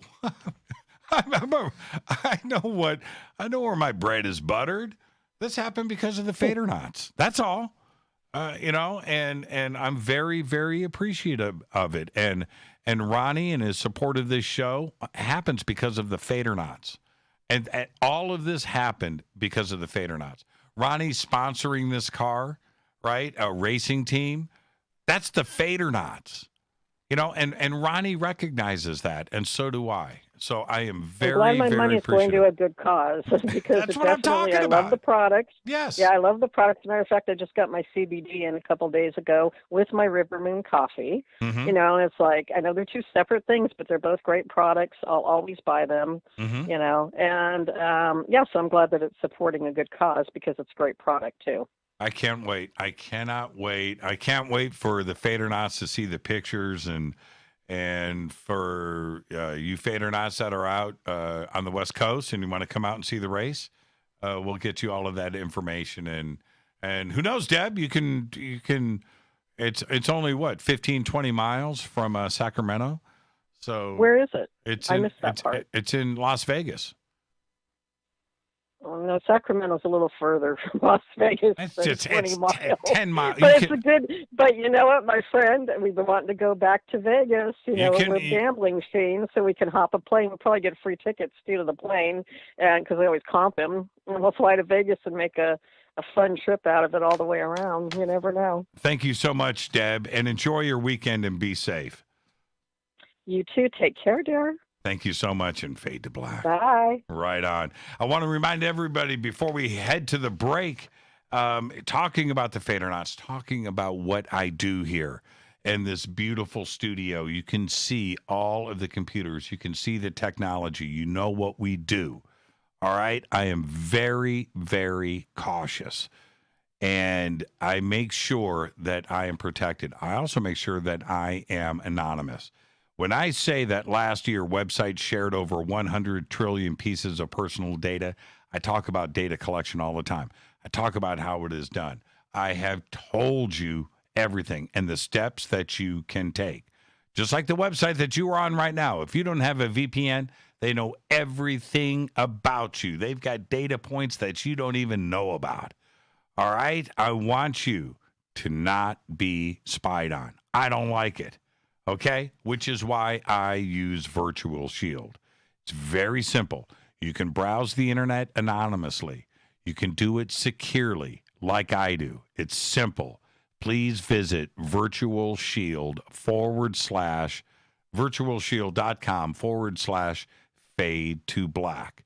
Go over to jimmychurchradio.com, click on the advertising right there. Click on that banner. It'll take you to Virtual Shield.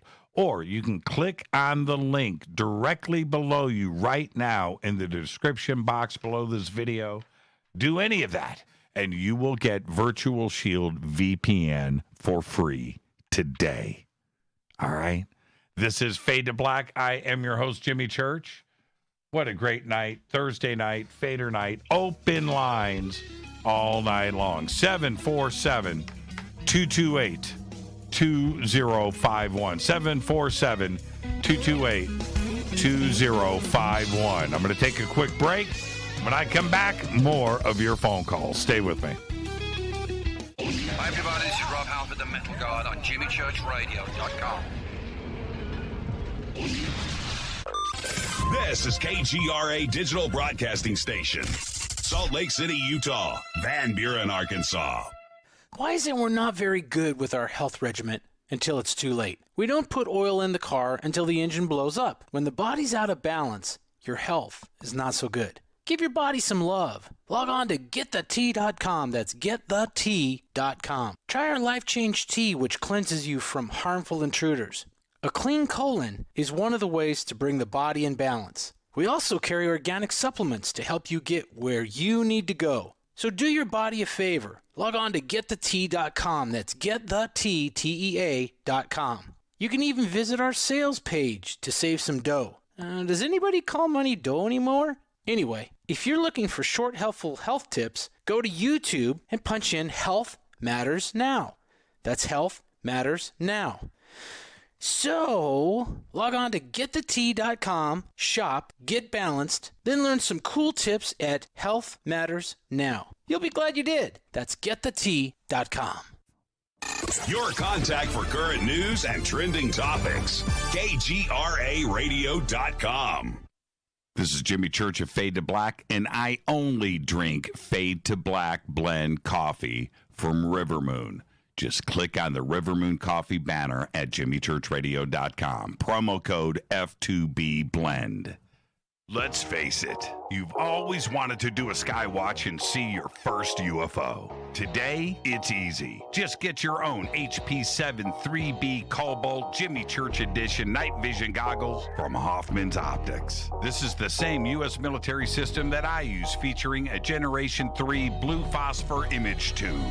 That's right, it's blue, not black and green. This is the only blue system in the world, and it's waterproof, lightweight, combat-proof, simple to use, and ready to go. Hoffman's Optics help create night vision sky watches, and now you can see what everyone has been talking about each night from your own backyard. Just call 760-231-9929. That's 760-231-9929. You can click on the banners on our site or visit UFONightVisionGoggles.com. That's UFONightVisionGoggles.com. Go back, Lee Tappy. This is the only way forward. This is Fade to Black. Make contact. KGRARadio.com.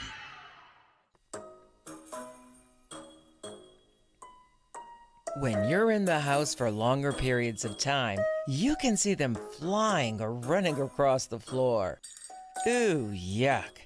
They're unhealthy, gross, and disgusting. Bugs. I loathe bugs. We keep a clean home, but occasionally bugs show up. Well, I found something that is tougher than bugs. Orange Guard. On contact, it kills hidden bugs, including ants, roaches, and fleas. Plus, Orange Guard is a residual repellent. All of the ingredients of Orange Guard are on the FDA generally recognized as safe list. Orange Guard may be used around food, humans, and pets. It comes with a 30-day money-back guarantee. Orange Guard, available at orangeguard.com, Whole Foods, and Ace Hardware.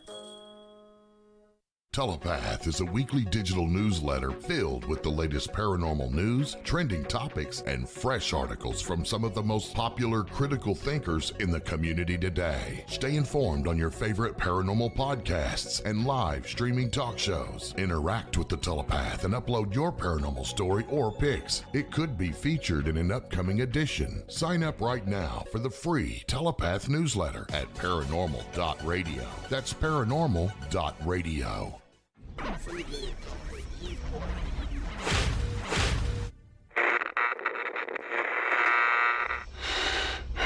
You want to know a secret? I love ponies. I really love ponies. I'm serious. I couldn't stay sane without ponies to brush. Why fade to black? Because you never got that pony, damn it. This is Fade to Black with Jimmy Church on the Game Changer Radio Network and KGRA, the Global Radio Alliance.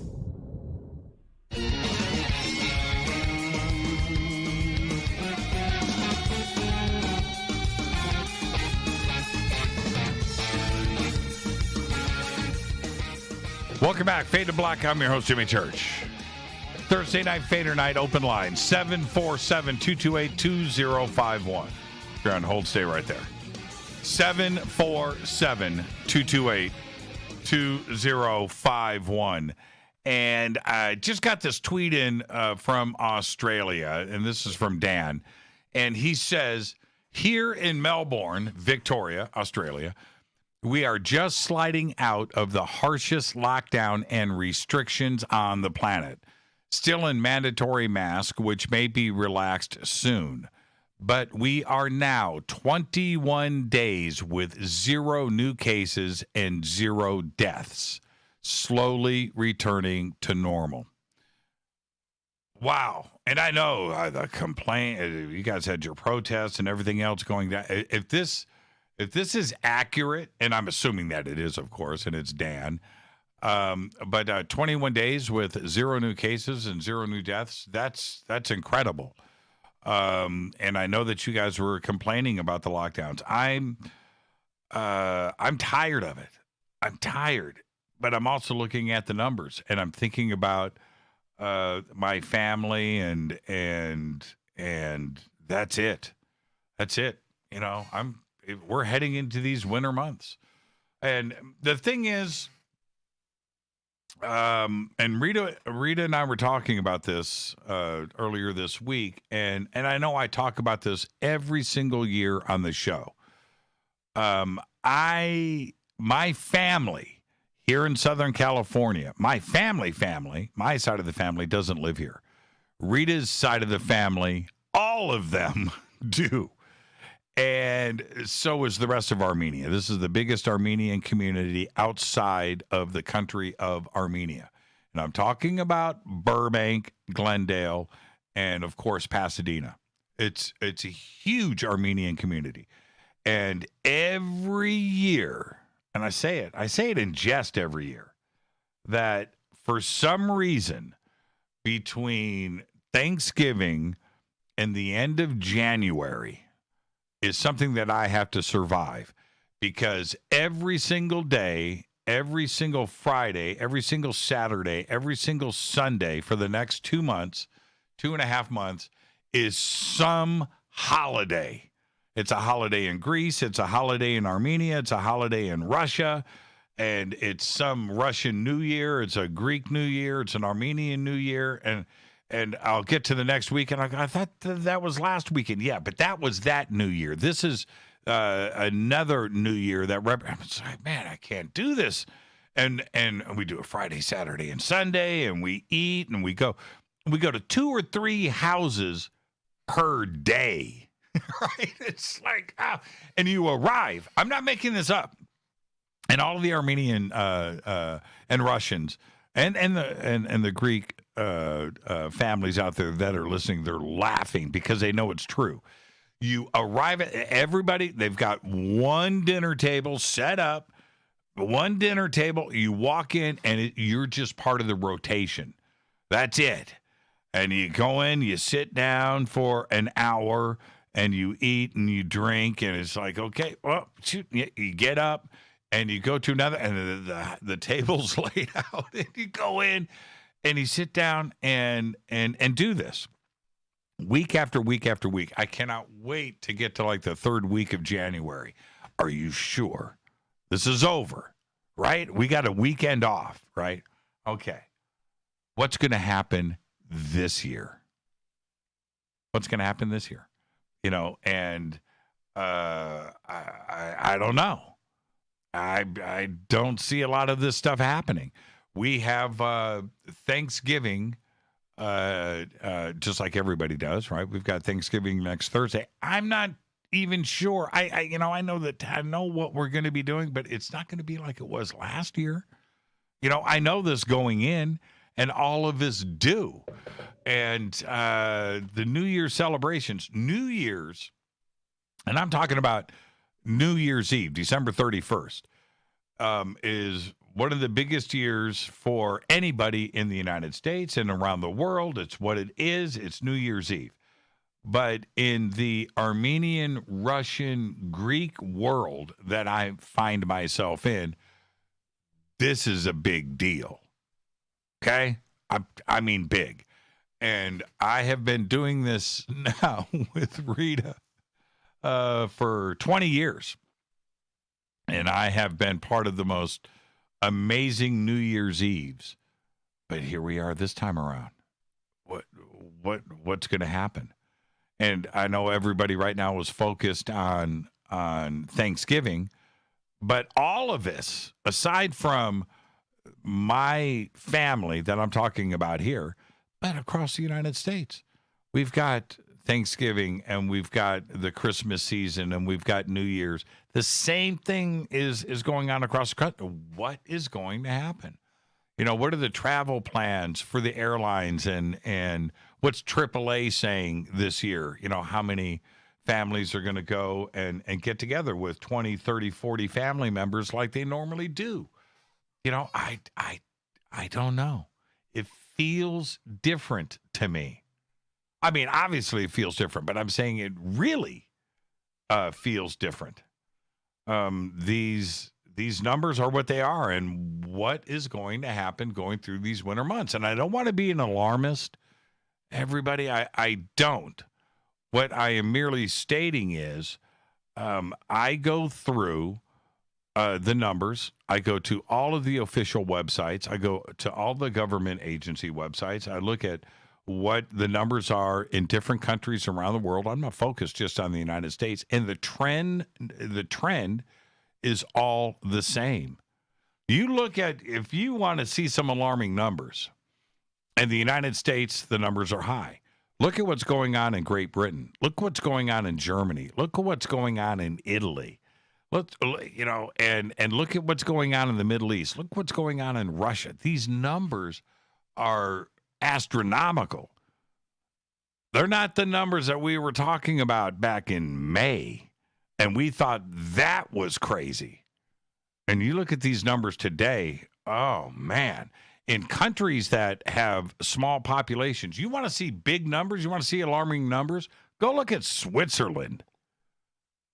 Man, I looked at the Caicos Islands, and I saw the amount of there was 700. I don't know the exact number, but let's say the number was 750 new cases today. In the Turks and Caicos, I thought, isn't that everybody on the island? What's the population? How can they have 750 new cases in the Turks and Caicos? There's only 1,000 people on the island. Crazy. Oh, it's bigger than that, I realize. But the numbers are like that everywhere. I don't know. I don't know what's going to happen heading through these winter months. There is no downtrend, by the way.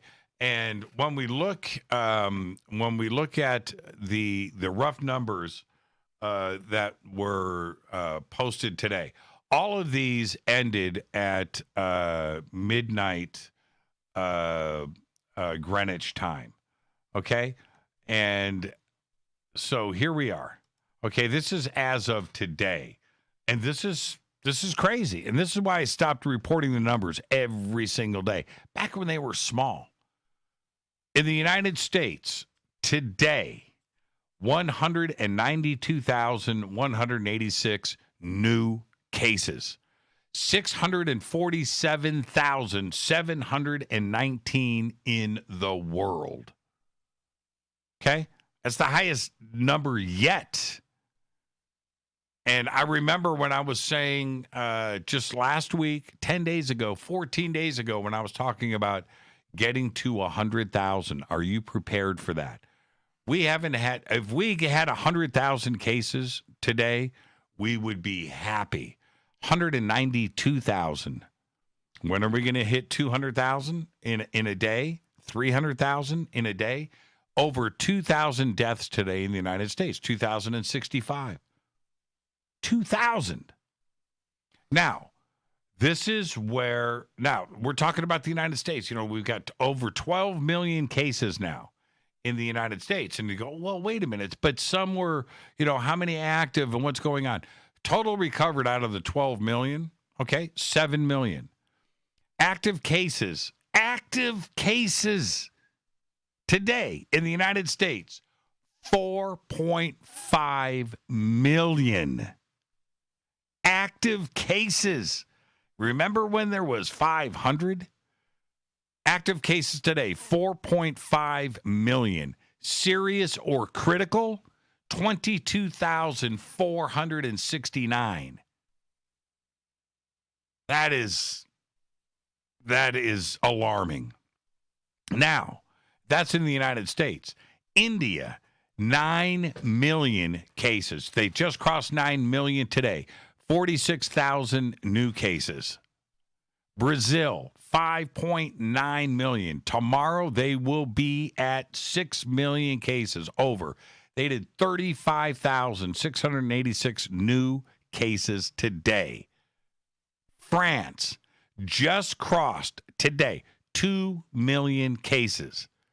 21,000 new cases today. Russia just crossed 2 million today. 23,000 new cases in Russia just today. Spain, 1.5 million. In Spain, remember when the United States crossed 1 million cases and how we freaked out? Spain has got 1.5 million cases, 16,000 reported today. The United Kingdom, 1.4 million cases, 22,000 new cases today. Argentina, 1.3 million cases. And when people go, well, these numbers, they're not real. They're not real. These are countries around the world. They don't have a dog in this race in some conspiracy. These are people.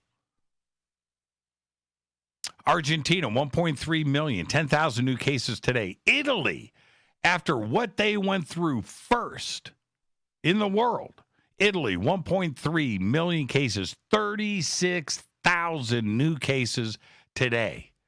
Total deaths, 36,000. Italy, 47,000 deaths, nearly another 1,000 today. Colombia, 1.2 million in Colombia. It's crazy. Mexico just crossed 1 million cases in Mexico. And we go down the list, these countries with smaller populations, like Germany, 878,000 cases. They're about to cross 1 million cases, 23,000 new cases today. Iran, in the middle of the desert, 815,000 cases, 13,000 reported today. It's mind-blowing. And you go through these numbers like Poland, 23,000 new cases today. They're about to hit 1 million. South Africa, Ukraine, 13,000 new cases today. Belgium, tiny little Belgium, right? Chile. These are alarming numbers. I mentioned earlier, and this is what is crazy. When you look at these small countries like Czechia, the Netherlands, right, that are reporting 4, 5, 6, 7, 8,000 new cases, like Romania, 10,000 new cases today. Saudi Arabia, right? It's unbelievable. And then I had just mentioned, and this is crazy too, Morocco, 4,000 new cases today. Morocco. Canada, 4,000. Switzerland, 5,000 new cases today. In one day. Portugal, 7,000 new cases today. Austria, 7,000 in a day. This is what's going on. And I'm down, just so you know, all right, we have in the world right now 59 countries. Tomorrow it's going to be 60 with Venezuela. But right now, 59 countries in the world with over 100,000 cases. That's, and all of this, the majority of these numbers are coming from the last 10 days, the last 2 weeks. It's nuts. And then to take it a step further, when you get into these very, very small countries with small populations, okay, you've got to jump down. There are 116 countries in the world with over 10,000 cases.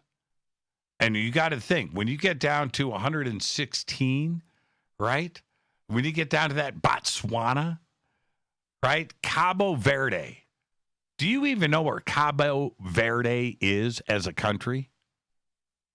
10,000 cases.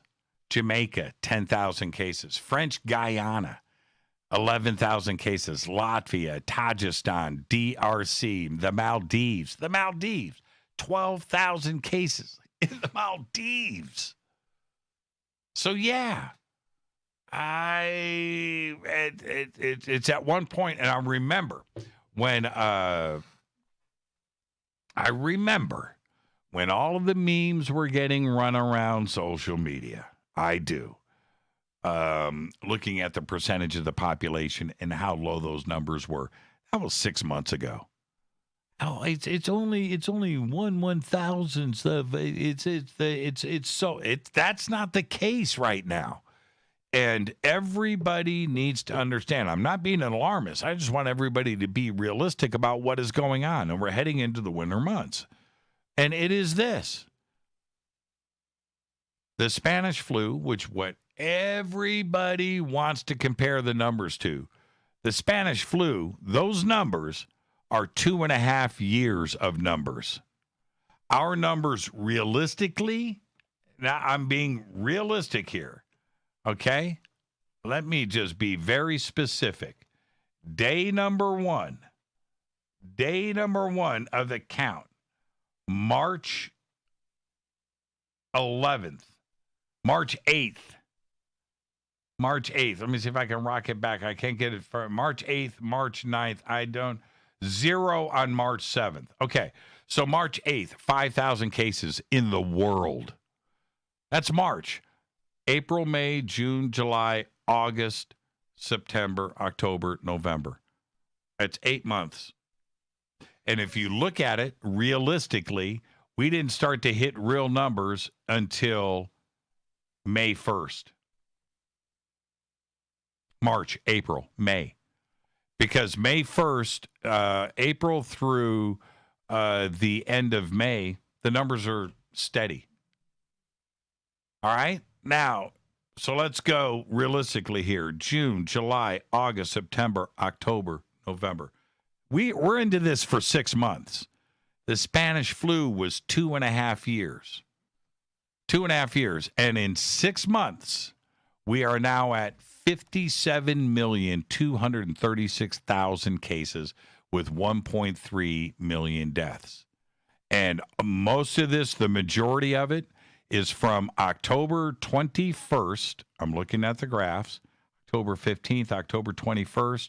We were still only at 400,000 cases reported per day. That's October.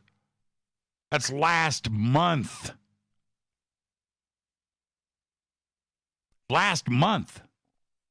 The majority of these numbers, these astronomical things that I am talking about, a month old.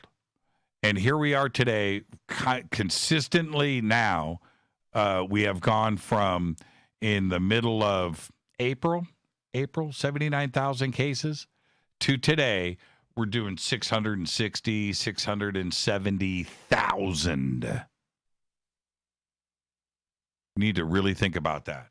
So, yeah, I apologize to everybody that's on hold. But I don't talk about this because leading up to this, I thought, and looking at the graphs and things, I felt, and I reported on the show many times, looks like we've taken the turn. Looks like everything's going to kind of chill out. And between August and the end of August right there, we had the slight downturn. And it lasted for 30 days until about September 1st, last month, where it just seemed like everything was going to be okay. And from that point forward until now, it is out of control. These numbers are real. And I'm starting to get a little uncomfortable. I am. I'm going to take a quick break right here. This is Fade to Black. I'll come back with your phone calls. Last section of the show. It's Fade to Black. I am your host, Jimmy Church. 747-228-2051. 747-228-2051. I don't know what the solutions are. I don't. But it just seems like right now, our government isn't doing anything. I don't get it. I'll be right back.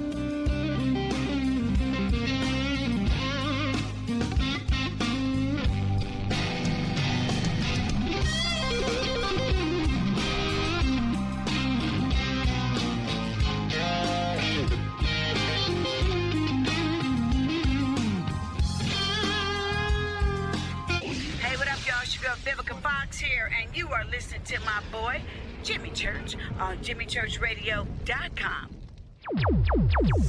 Despite popular opinion, reading a book will not make you smarter. But listening to Jimmy Church will. This is Jimmy Church of Fade to Black, and I take Life Change Tea supplements every single day. It's what I do. Click on their banner at JimmyChurchRadio.com. When you take the beans from Central America with dashes of Indonesian and African mixed in and then roasted to the dark side of Fade to Black, you create the ultimate brew of fringe. Introducing the Fade to Black blend from River Moon Coffee. Yes, River Moon's darkest customized roast was created for the love of Fade to Black. The alchemy of masterful roasting and smoking the beans is in every sip of this full-bodied, dark Java. I need my coffee dark, deep, with distinct bittersweet chocolate highlights, just like the bunker. Leaning further into the darkness of the roast is Fade to Black blend from River Moon Coffee. Just click on the banner at JimmyChurchRadio.com and use the promo code F2BBLEND for 15% off of your order today. Go Beckley Teppy. Hello, my name is Billy Carson, and I am a best-selling author and the founder of ForbiddenKnowledge.tv. Together with my team, we have built an all-new conscious streaming TV platform designed with every family member in mind. If you have ever wanted to travel the world and attend lectures and workshops from your favorite speakers but weren't able to, look no further. ForbiddenKnowledge.tv. There are dozens of workshops and lectures from speakers you know and love. We have also included amazing categories to assure that your consciousness is entertained and elevating on a daily basis. Amazing interviews, ancient history, ascension knowledge, wisdom teachings, documentaries, conspiracies, mysteries, health and fitness, conscious cooking, meditations, finance, yoga, and so much more. To start your free trial on any mobile device or computer, surf to ForbiddenKnowledge.tv. That's Forbidden Knowledge with the number 4, ForbiddenKnowledge.tv. Again, visit ForbiddenKnowledge.tv today. The older we get, the more important it is to stay active and healthy. I exercise regularly, eat right, but recently some new aches and pains have really put a cramp in my routine. A good friend recently told me about Angioprim. She said Angioprim is the original liquid oral chelation supplement, helping people since 2003. Chelation helps remove toxins, heavy metals, calcium, and cholesterol in veins and arteries that may cause blockages and lead to unexplained pain. Research shows the active ingredient in Angioprim has superior oral chelation action that may help promote good cardiovascular health. After a few weeks of taking Angioprim, my pain was gone. Now I'm back and more physically active than ever. Find out more. Go to angioprim.com, ANGIOPRIM.com, or talk to a trained consultant. Call Angioprim right now, 954-882-7221. That's 954-882-7221. Are you intrigued by Paranormal Talk Radio? You'll love the new Paranormal Radio app from TalkStream Live. You'll find a great selection of talk shows covering UFOs, ghosts, strange phenomena, and much more. Download the Paranormal Radio app now and start listening to the very best in paranormal talk entertainment, including the network you're listening to right now, the Paranormal Radio app, free in Google Play and the iOS App Store.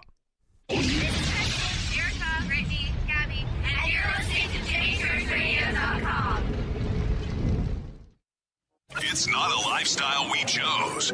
We were born this way. KGRARadio.com.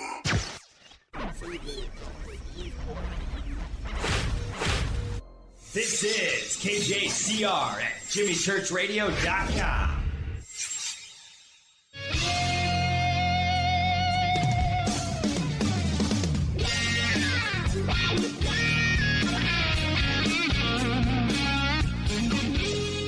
All right, welcome back. Fade to Black. I'm your host, Jimmy Church. My voice just cracked. Sort of. I'm your host, Jimmy Church, 747-228-2051. We've got one segment left, and I'll try to get some calls in. Okay, 747-228-2051. But I just posted up in Twitter, and you can go, and if you don't have Twitter, you can do this. I'm going to be talking about worldometers.info. Okay, that's the website, worldometers.info. I have just popped it up in Twitter. The link is right there, okay? Yeah, bookmarked. I see that. Thanks. Okay, you guys got it. Worldometers.info. Now, I do a lot of stats on this show. I'm constantly working on numbers and for different reasons, and I have to go and get a lot of stuff done. There are certain sites that I go to. This is one of them, to look at current numbers. And whether I'm talking about the amount of people on the internet or world populations or things, government spending, military spending, you need to know exactly where you're at that moment. You can go and Google and go to Wikipedia and look at stuff that's 3 or 4 months old and things, maybe 6 months old, which is fine. But you need to constantly stay up to date. And when I'm telling you that I am bouncing around the world and going to different places for my data, I'm not joking about that. That's what I do. One of the resources when you jump down these rabbit holes is Worldometers. And I know it sounds like it's made up, but that's the name. It's Worldometers. And if you go to the worldometers.info homepage, you go straight to the front, you can see a list of things that are constantly in motion around the world. And I'm going to take you through some of these numbers right now. The world population currently to the second is right there. It's the top meter that is running at 7.826,635,000. And right now we're about 922, 923, 28. We just crossed 930 and we just crossed 940. That is the world population increasing. And you can see that we're adding about 10 little babies per second. And you can watch that number creep up. Births this year, 124,311,000. And you can see, right, as it is increasing, right there in front of you, births today in the world. How many people, how many kids were born today in the world? Well, I'll tell you what that number is. It's 344,705, 713, 720,000 births today, and you can see the number increasing. Again, it's about 10 per second, obviously adding into the world population. And the births this year is a little slower than the births today, right? Right? Okay. And deaths this year, deaths today, net population growth this year. Now, by the way, the world population number versus the deaths today and the deaths this year, all offset by the births this year and the births today, are all affecting the world population in real time. And you can see it. You can see how all of these are affecting each other. The net population growth in the world this year, 72 million people. The net population growth today, that's versus deaths and births. So the net population growth today, 200,000 people per day. And it's increasing, and the numbers reset. I'm on this site enough. Moving on, if you scroll down, it gets into government and economics, and these are some crazy numbers, because here you have public health care expenditure, right? $13 trillion. And you can see how it's increasing. You could just sit here and watch it in real time. Look at that number. That's insane. And that's trillions of dollars increasing per day. Public education, $9 trillion.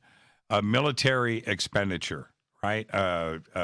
Just look how $9 trillion, $9 billion happening in real time. Public military expenditure, $4.2 billion. And you can see how it's increasing.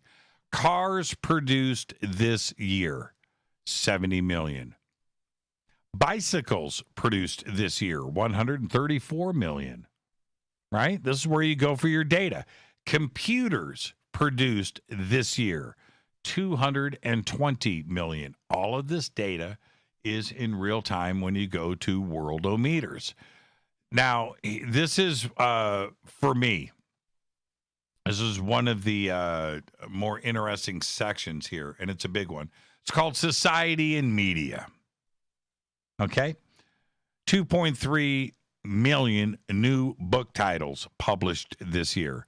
Newspapers circulated, 426 million. TV sets sold worldwide today, 601,000 TV sets sold today. Cellular phones sold today, 5.9 million. And you're looking at the number just crank up. You can see it. It's in real time.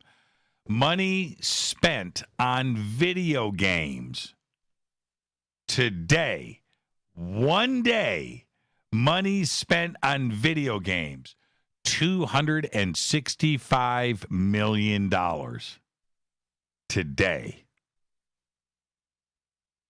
Okay, now I talked about this last month. This is where I got the numbers.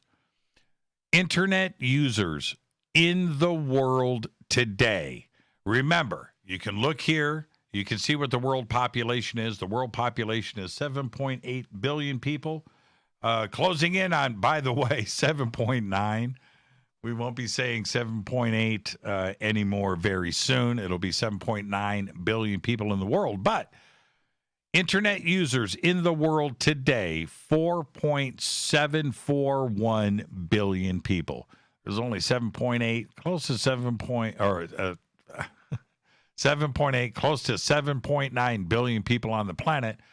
4.74 billion are on the internet today, and you can see the number increasing. Now, emails sent today. There's 4.7 billion users on the internet. 240 billion emails were sent today. And look at the number. If I sit here long enough before the end of the show, it's going to be 241 billion emails were sent today. All right. Blog posts written today, 6.5 million. Yeah, in one day. All right. Now, here is the curious number. How many tweets were sent today? Any idea?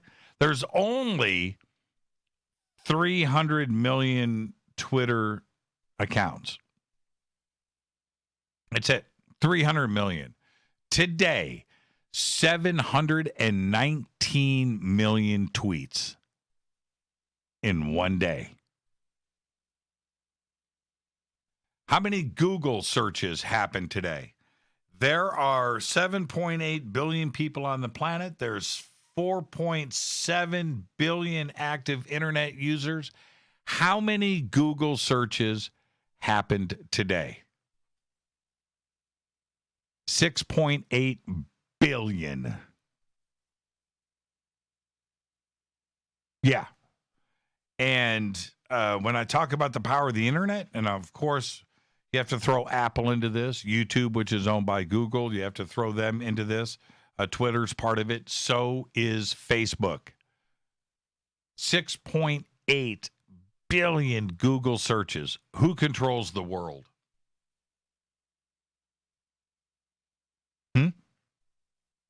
Think about that. Now, I'm going to jump down to the environment. And this is pretty crazy because these numbers are in real time.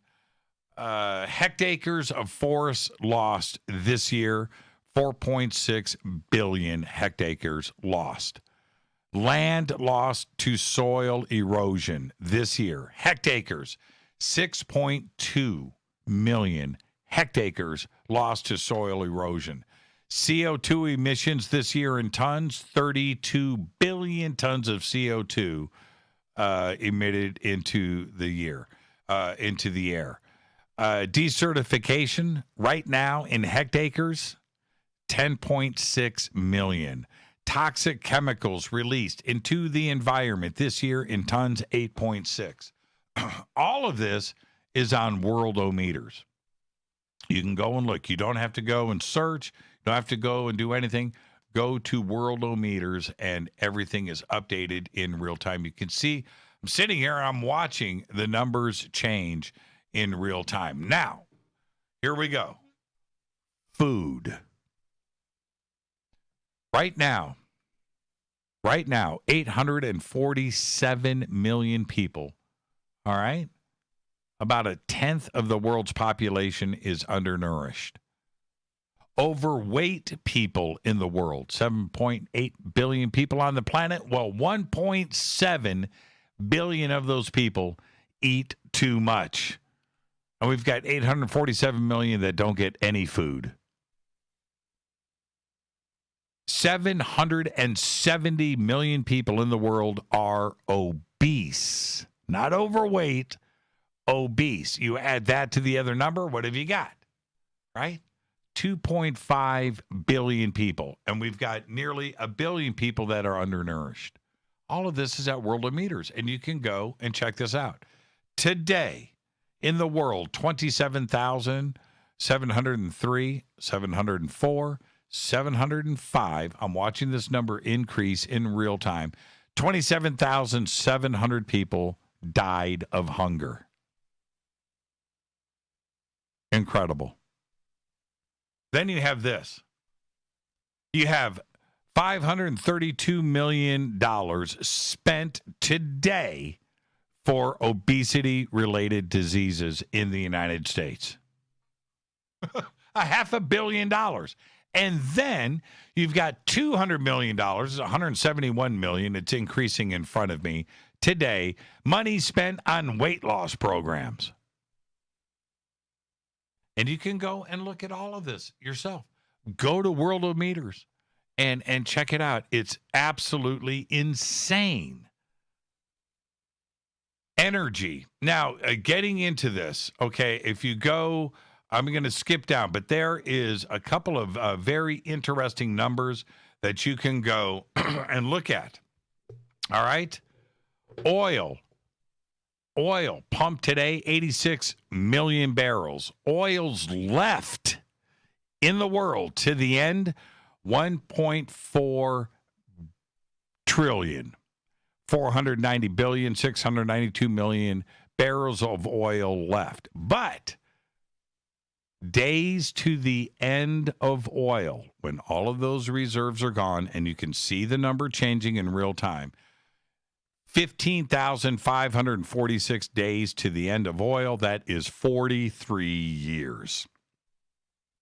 Natural gas left, okay, 1.0 trillion. All right. Right now, left to the end of natural gas, 57,000 days to the end of natural gas. Coal left, 4.3 trillion days to the end of coal, 148,000 days. That's it. All right. And you can sit here and you're watching these numbers change in real time. Go to the energy section of Worldometers. And the rest of it, you can go to the health section. You can see how many cigarettes were smoked today. You can see what alcohol is doing and suicide. Money spent on illegal drugs today, right? This year, $354 billion. And it's right there. Look at it increase.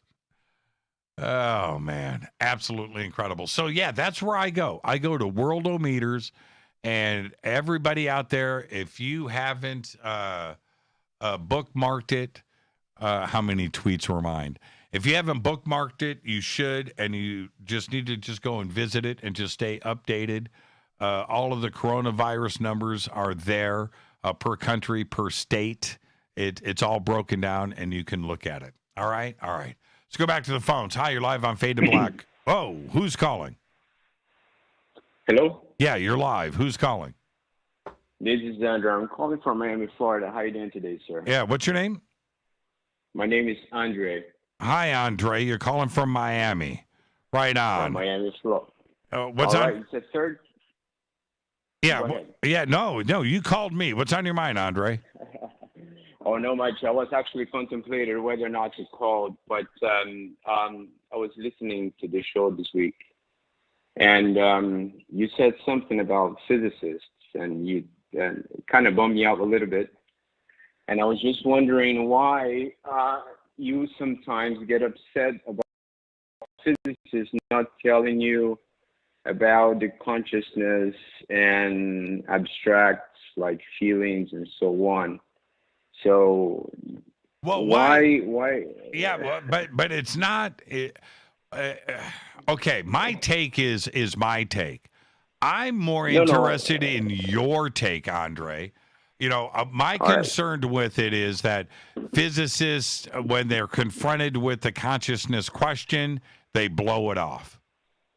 All right. So why? All right. So let me just I tell you this. Let me just say before I tell you what it is.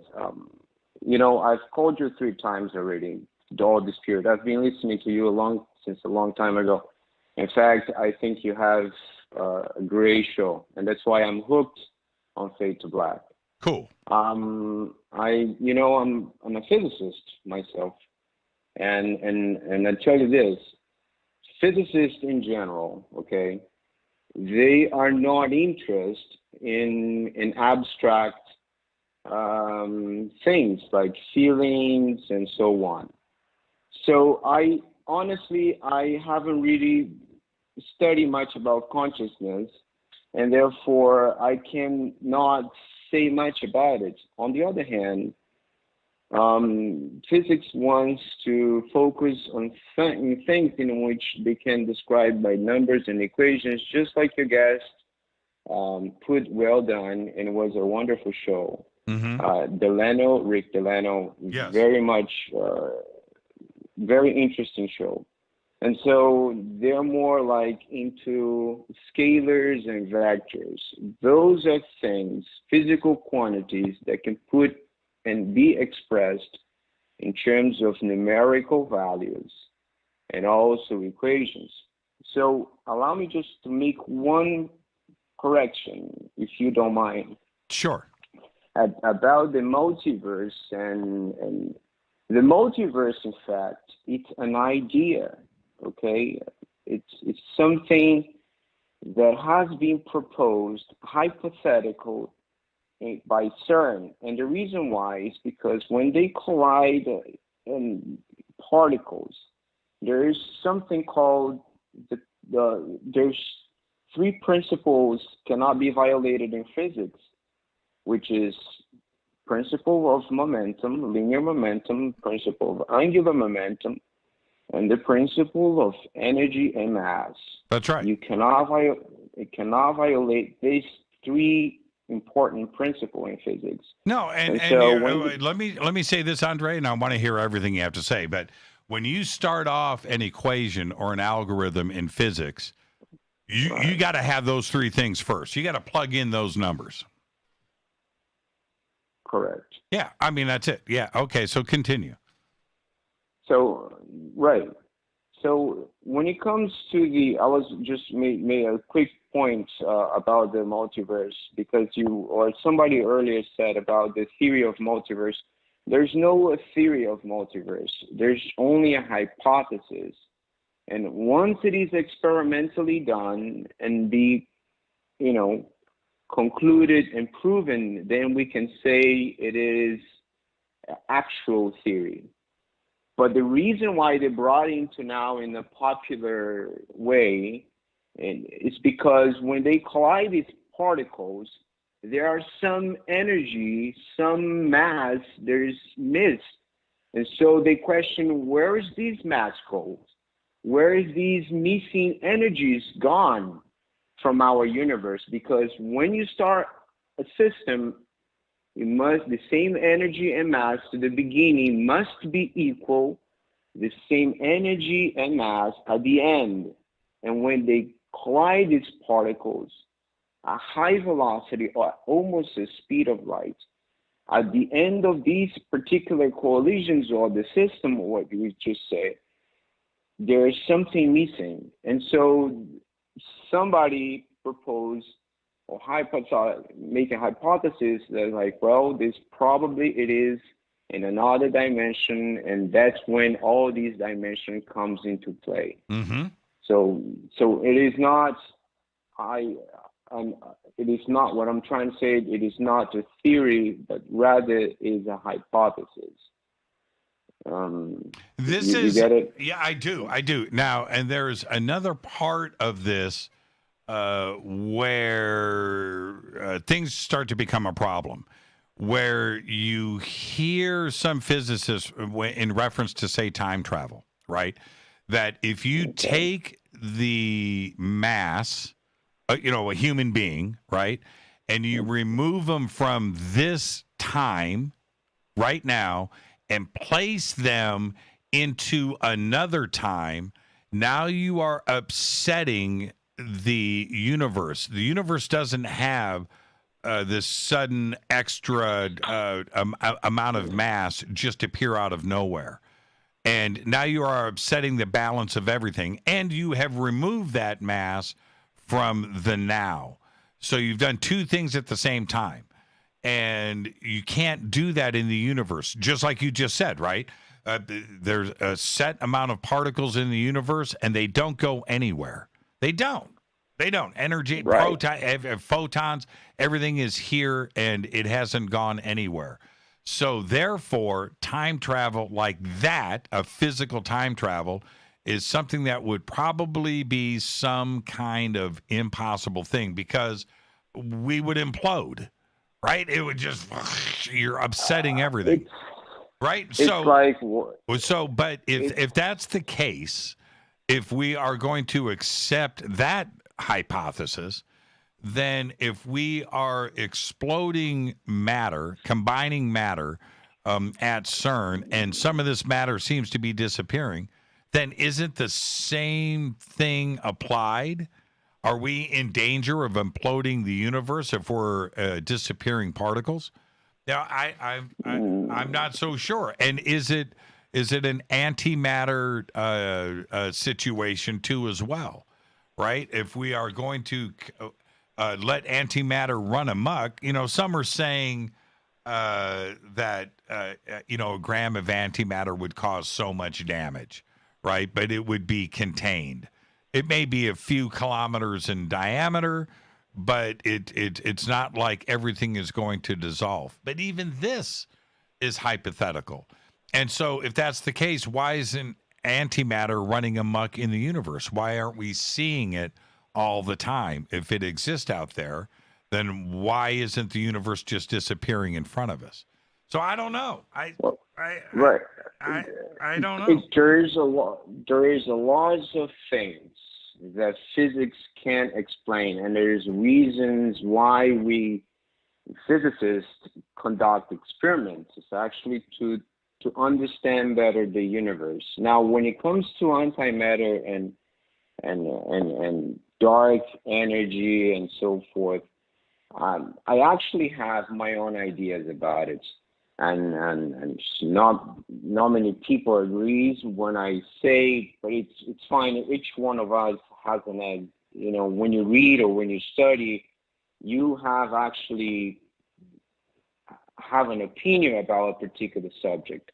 But nevertheless, you just said something about time travel, and what happened is, when it comes to the time travel, again, it's, how can I say? I was going to say something, and I end up my train of thought. And I do it all the time. My apologies. But anyways, when it comes to the time travel, it's a human being cannot do that, even though it lies in the mathematics, in the equations. As many of you have said it, you know, you hate it only to see in the equations, but you can actually not do it.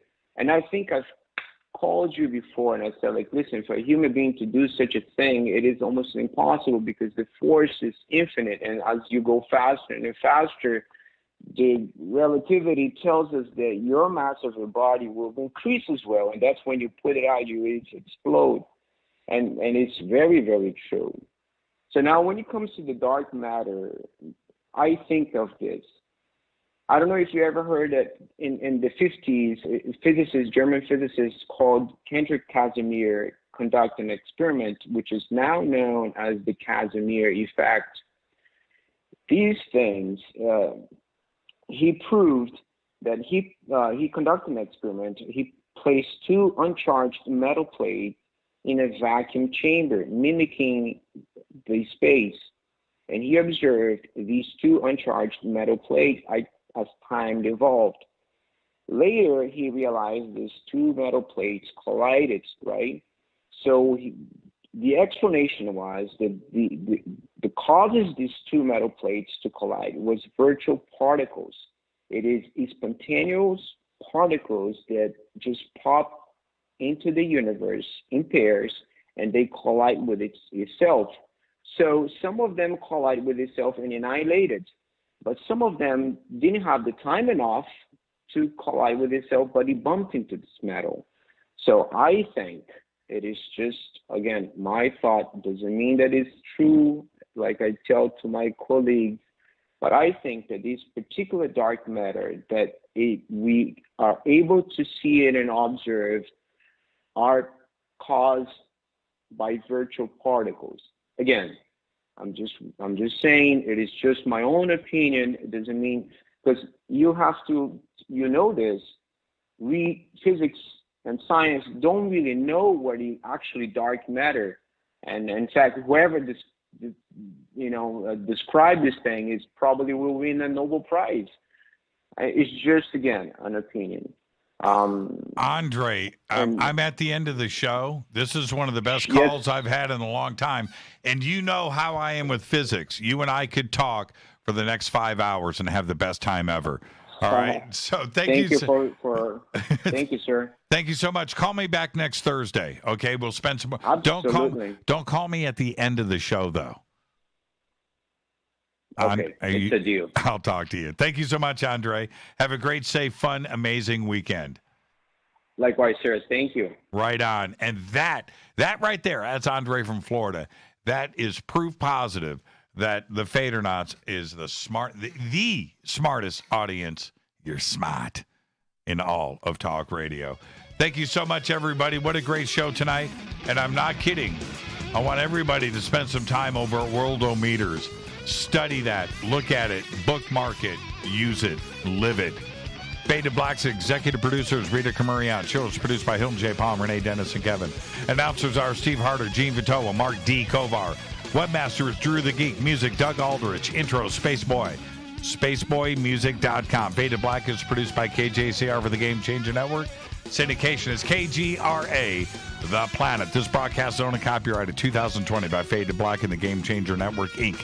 It cannot be rebroadcast, downloaded, copied, or used anywhere in the known universe without written permission from Fade to Black or the Game Changer Network. I'm your host, Jimmy Church. Heading into the weekend. Today is my Friday. I want everybody to be safe. Have a great time. I'll see you on Monday. Fade to Black.